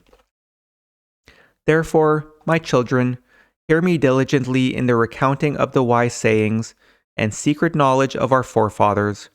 Record them as a guide unto your generations. Now is the day of the wrongdoer. The kindly and unselfish man goes down, and the honest man is the plaything of winds, of adversity. It is the brazen-faced ones who rise to sit in high places. So that's saying there's messages like this, therefore my children, hear me diligently in the recounting of the wise sayings and secret knowledge of our forefathers. So that's the thing, it's, again, like I said a few times, it's almost like a miracle that these ancient manuscripts, especially the way that it survived in the Kolbrin and things like that. But that's the thing, for us inheriting it now, like, we really should treasure these writings. And it continues here with passage 8. The iniquity of the wrongdoer is no more than a subject for talk in the marketplace, and even moves men to mirth. The shame of women is accepted as normal, and causes no stir except on the thoughtless tongues of the idle. I carry my burden of wretchedness alone, for no friend is left to me among men of my estate. I await the time when my habitation will be laid open to the winds, my place of waiting be filched from me, and my funerary equipment be no more. Yet I am still a man of no mean estate. Death attends at my right hand, but I am not perturbed for myself, but for my incapacity. Oh, for the arm that once bore the spear, and the eye that shot it home. Death is not feared, for it will be as a cool waters after a journey in the heat of the day. It will be as freedom to one long held in confinement, or as a green pastures to the wanderer of the wilderness. Death is no stranger, for I have lived as a man, nor is it unwelcome. So as you can see in these passages here, like, I mean, it's noted that he's quite old and he knows that he's going to die, relatively soon, kind of thing. But that's the thing, you could see that he doesn't fear death, and that's quite inspiring in the sense of, ultimately, that's the thing. As long as we live in a way aligned with how it's taught by these prophets, like in particular Jesus, that's the thing. It's as you get older, you don't have to fear death, and if anything, to a certain degree, you could almost look forward to it, because if you feel pretty confident about, hey, I've lived a good life in the way as you should, there's really no reason to fear death. Okay, and continuing here with passage 11, which says, I look around, and not until then do I fear death, for it crowns my feebleness. I see righteousness cast out into the darkness, while iniquity sits at the council table. No man obeys the rulers, nor has respect for the statutes which now breed their own overthrow. There is none so wise that he perceives, and none so wrathful that he speaks. The courageous men are dead, and they to whom the land belongs now lie buried in it. The priesthood prospers, and the people live for the day's pleasure, but virtue and wisdom wander the road as beggars. Lewdness replaces learning in the talk of men, and women delight in displaying their charms. The lesser men have come into their own. The bold face goes everywhere, and the reserved man is beggared. Lewd speech and vile conduct is acclaimed. The deeds of wanton women are the subject for conversation. There are no more worthy men in places of power, and the land is in the hands of those who work iniquity. A contented heart is unknown among men. So overall, from this description, it's fairly similar to the description of Egypt, including in the scroll of Panubis, and also in the Annex Scroll 1 and 2. So that's saying, I mean, this letter may be from someone who was closer to Moses' generation, or maybe even who lived during Moses' generation. So passage 14 here says, Brother works wickedness upon brother. The hearts of men covet the possessions of others. Children treat their fathers with little respect, and the words of their mothers are mocked. Men smile at the wives of other men and are gay in their presence, but they remain sullen in the presence of their own. Men marry the wanton woman, and her place is established. Fathers leave the instruction of their offspring to others and allow their womenfolk to wander loose. Oh, where are men such as once walked the land? Where are the men of days gone by? Did they all die for the king? Do lesser men remain to breed lesser men? While the best are now no more? The ordinances of the halls of judgment are cast forth into the streets. The great writings are carried away. Slaves become the lords of slaves, but their hearts are the hearts of slaves and not of masters. The weaklings walk with riches, for the strangers are their protectors. It is a time of calamity.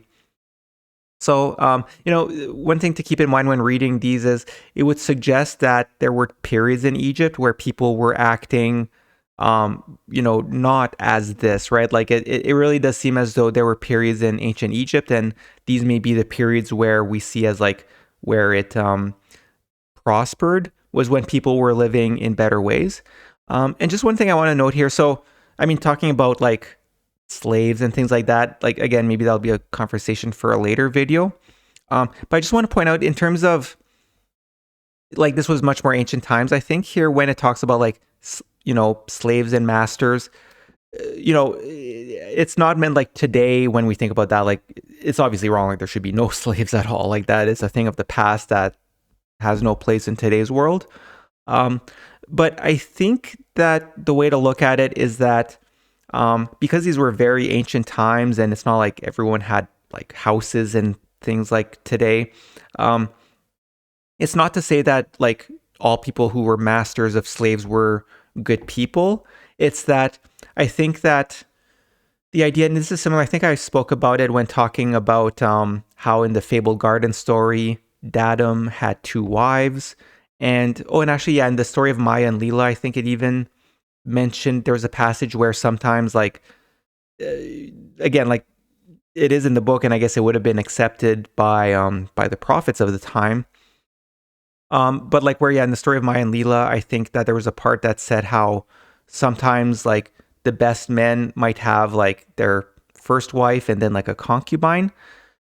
I think the way to look at it, and maybe the reason why the prophets had accepted it, is that, like in ancient times where survival was difficult, like, these masters, or if there was a man who had also a concubine, the main intent behind that was that, like, let's say in the case of a concubine, it's that they figured it would be better for a woman, because, like, in order for, like, all women to be taken care of, I guess, in some way, in a household, the idea was that the master of the household would be someone who's very noble.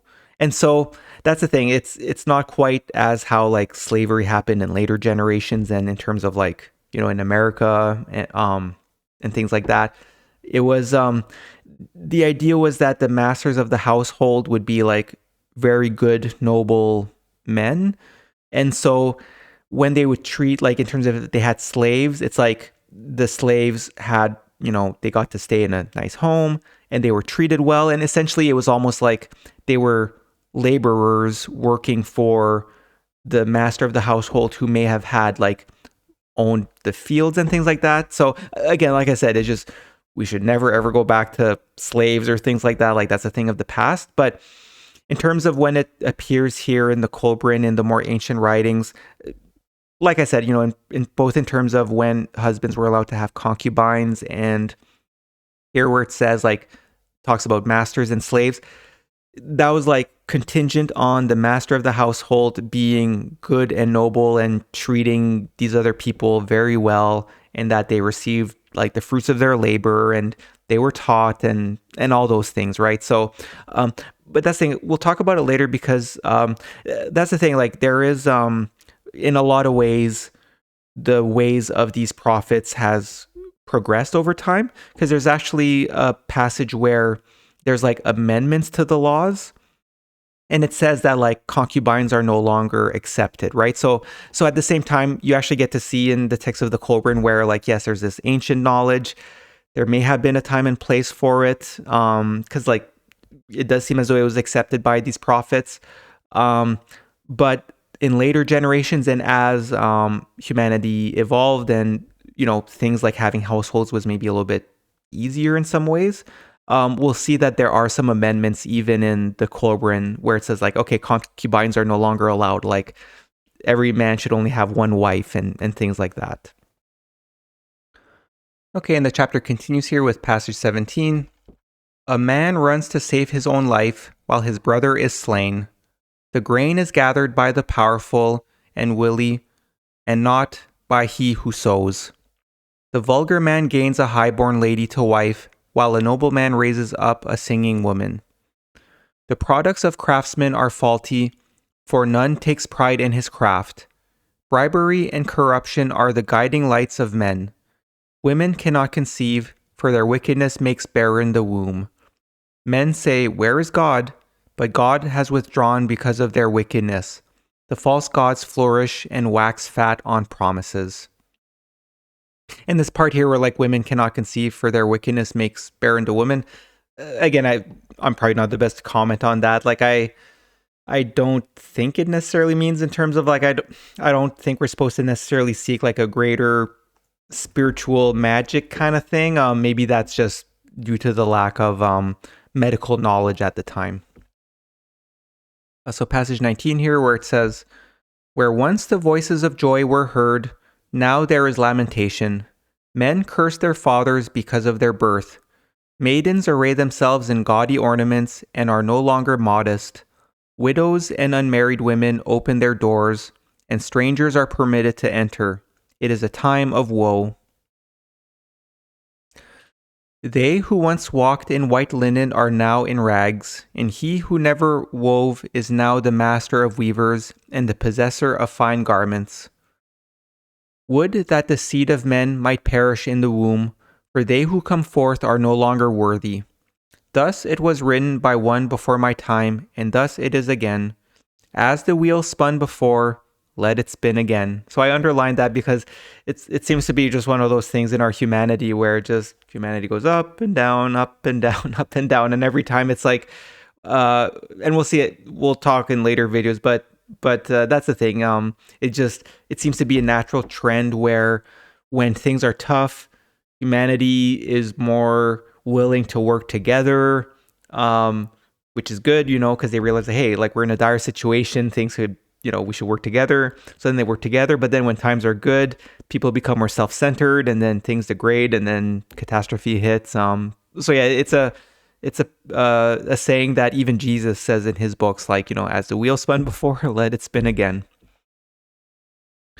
Passage 22 here says, "You, my children, are the hope of the people.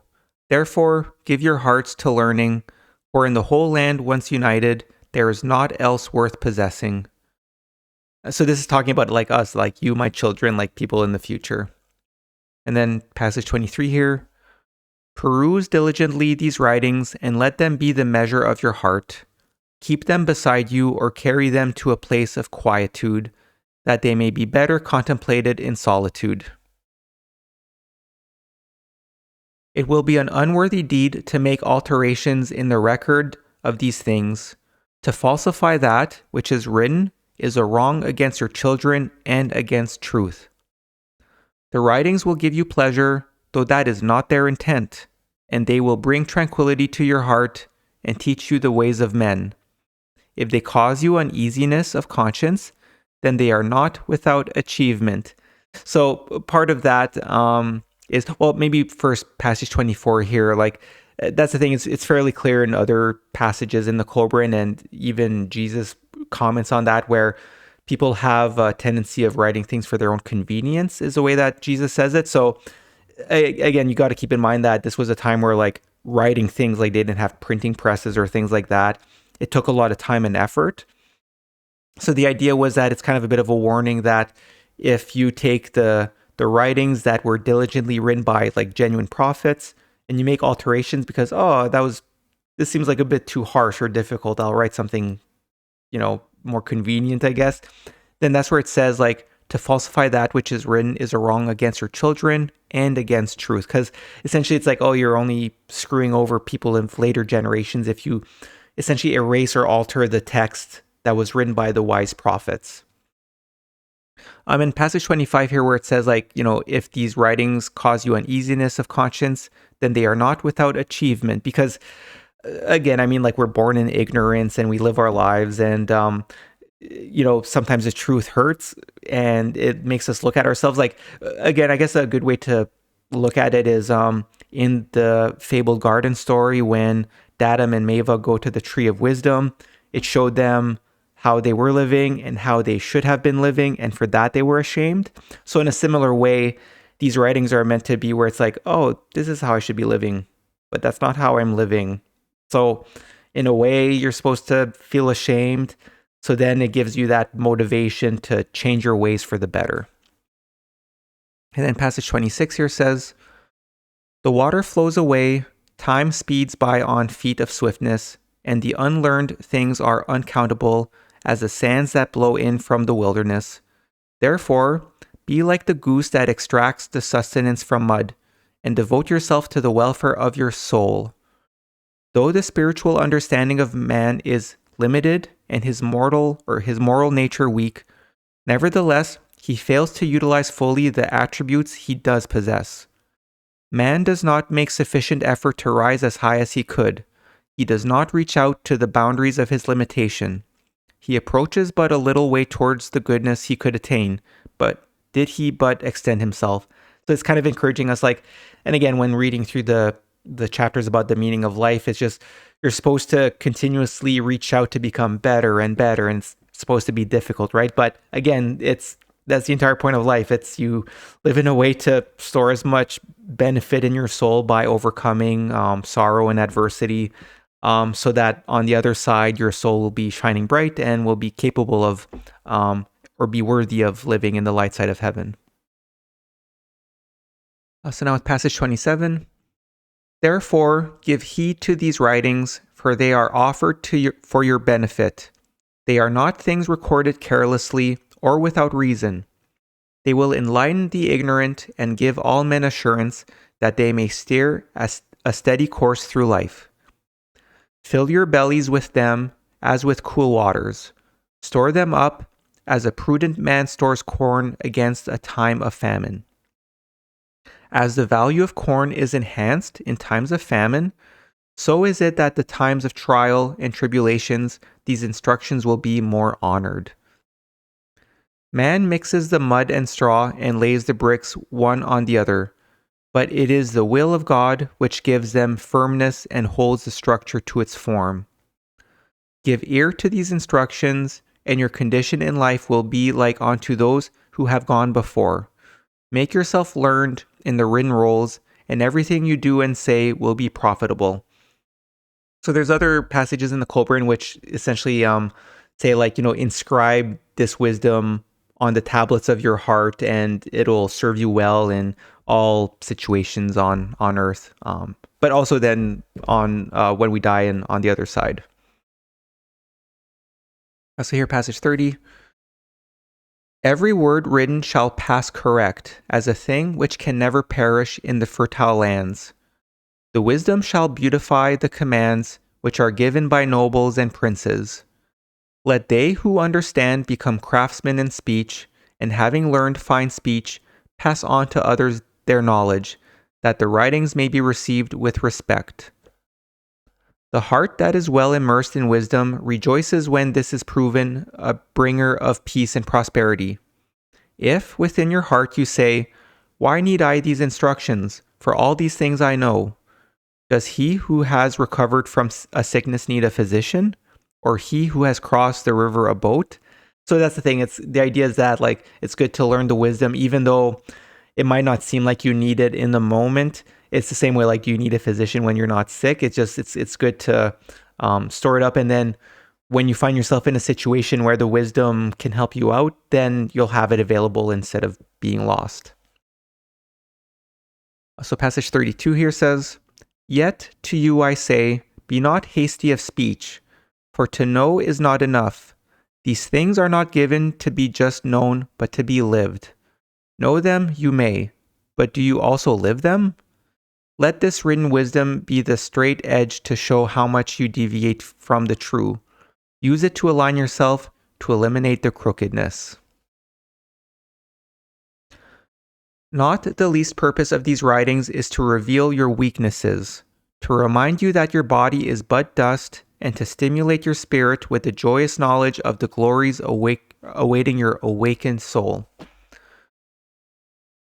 Whatever your store of wisdom, be prudent. Let your heart serve as a counterbalance for your tongue.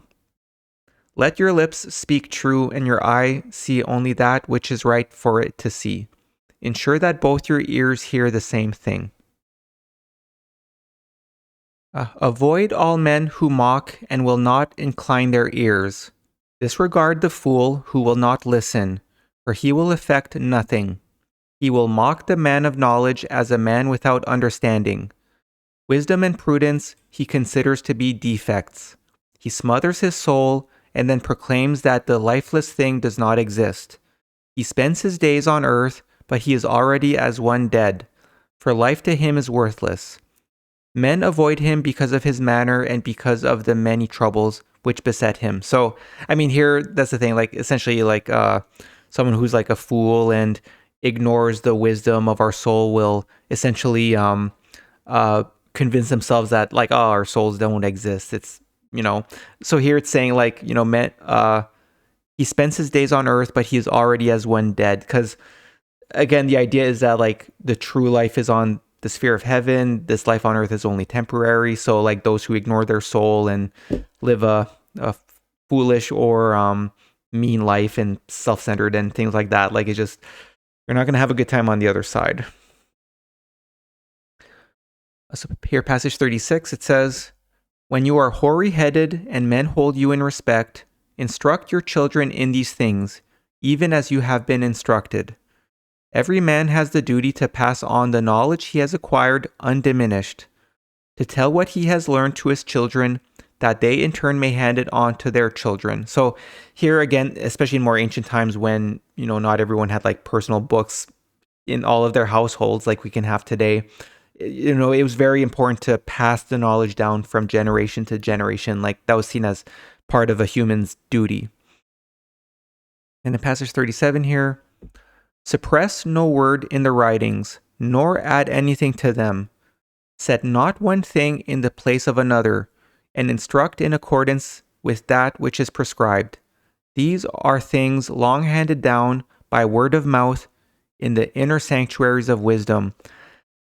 So here is kind of in a similar way. It's like that saying, we know that a lot of ancient civilizations and things like that, like, just because of the nature of how difficult it was to write things down, a lot of things were relied to be passed down from word of mouth as opposed to having them written.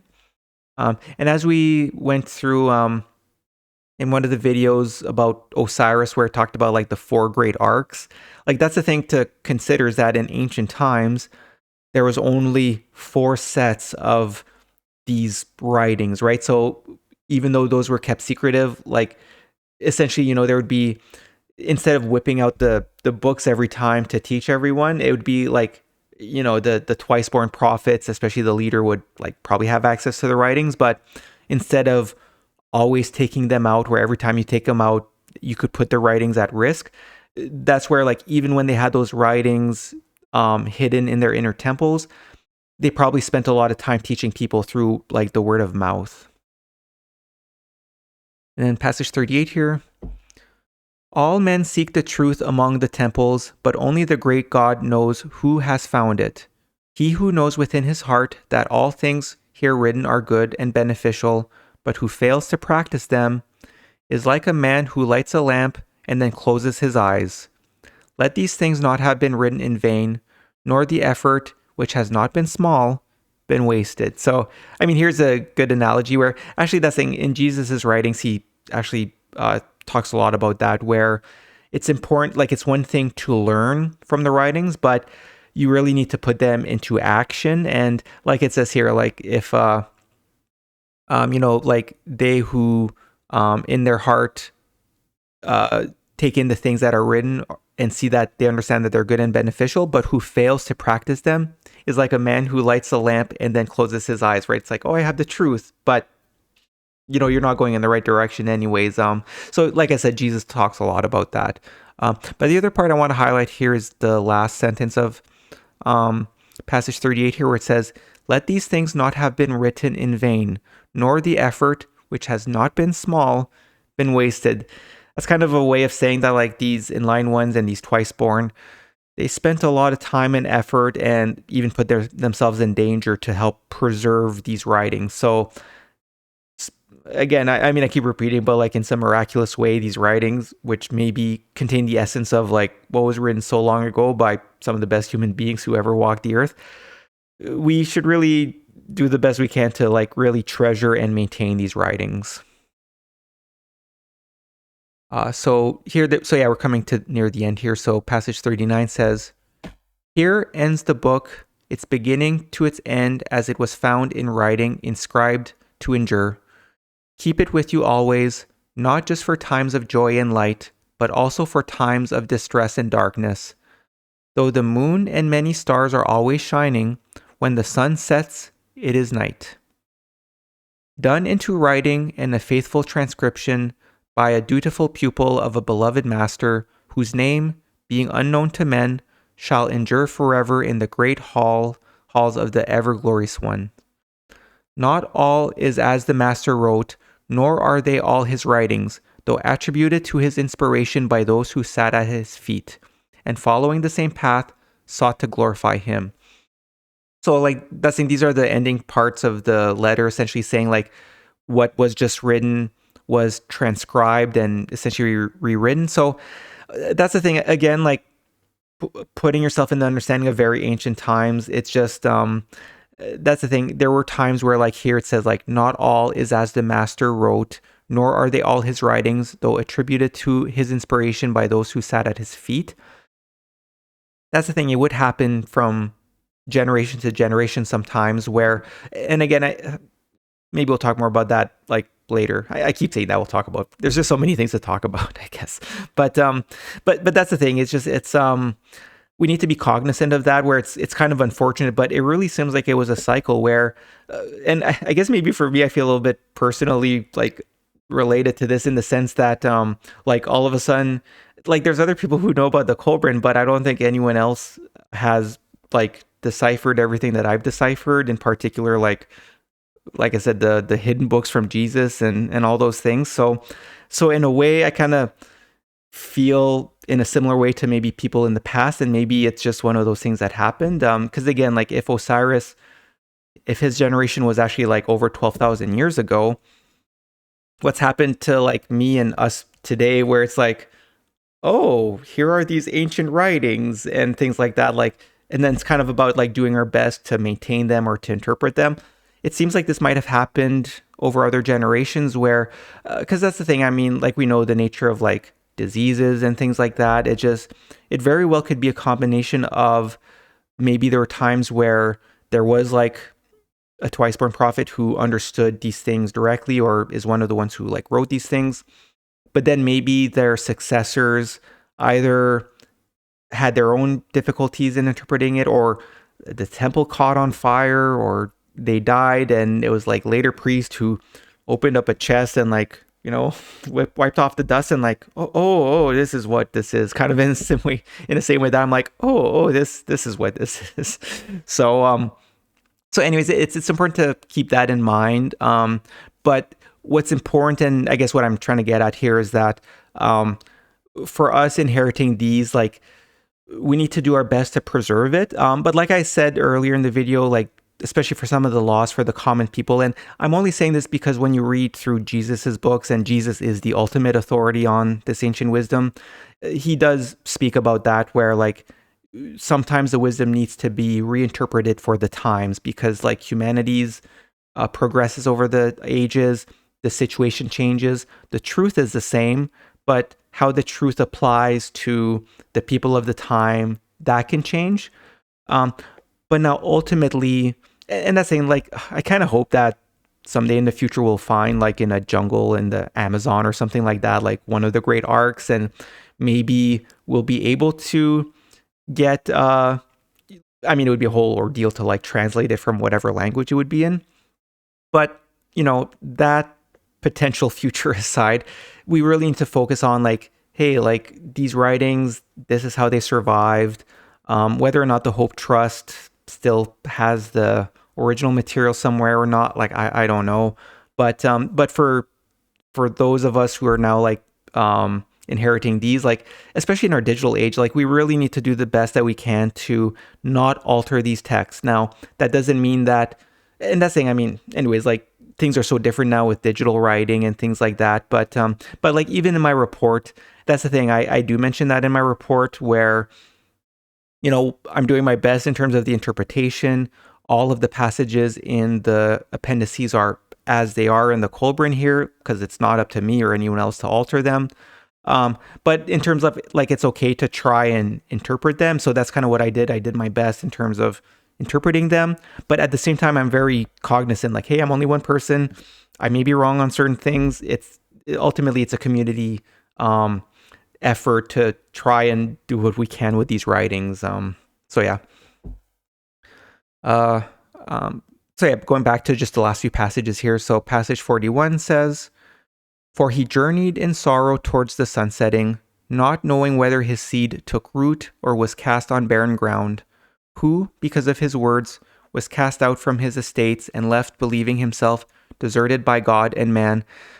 I think this is maybe a reference where it seems to happen all the time. I mean, it happened to Moses, to Osiris, even to some degree, but to Jesus, where that's the thing, like we'll read in the Gospel of the Kailedy where like Jesus was trying to teach the people, but some of the priests of the time would cast them aside because they didn't like what Jesus was saying, and things like that. So it seems to be, and there's other passages that talk about that too, where it seems like those who find the truth, or especially those who become prophets, it's just they're usually not well received by the people. So I think this is what the reference is, where it's, for he who journeyed in sorrow towards the sunsetting, not knowing whether his seed took root, like the seed being this wisdom, who because of his words was cast out from his estates and left believing himself deserted by God and man.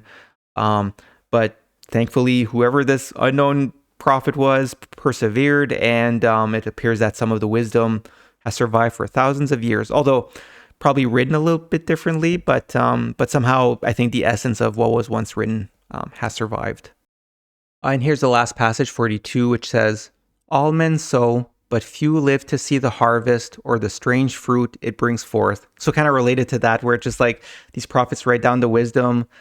They don't, like, the world doesn't necessarily change immediately. And actually, that's the thing. I mean, we'll see it's very much the same with Jesus, where especially with his secretive books that he wrote, like he knew in advance. He's like, okay, well, my wisdom isn't for his generation.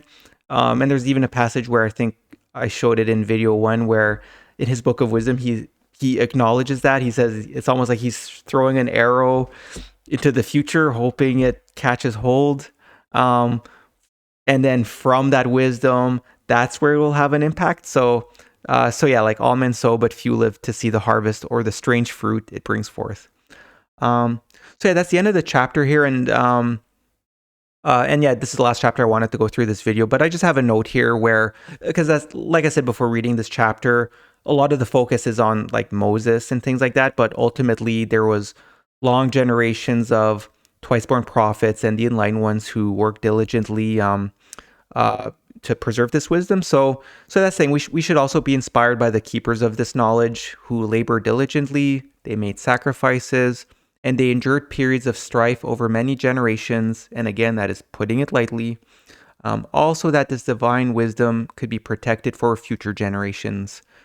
They knew that it would not be well received during their time, but they loved us, their future children, and they hoped that we would one day understand and welcome their knowledge and wisdom. And with that, I will end this video, and I will see you in video 9, where we'll finish the chapters talking about Moses.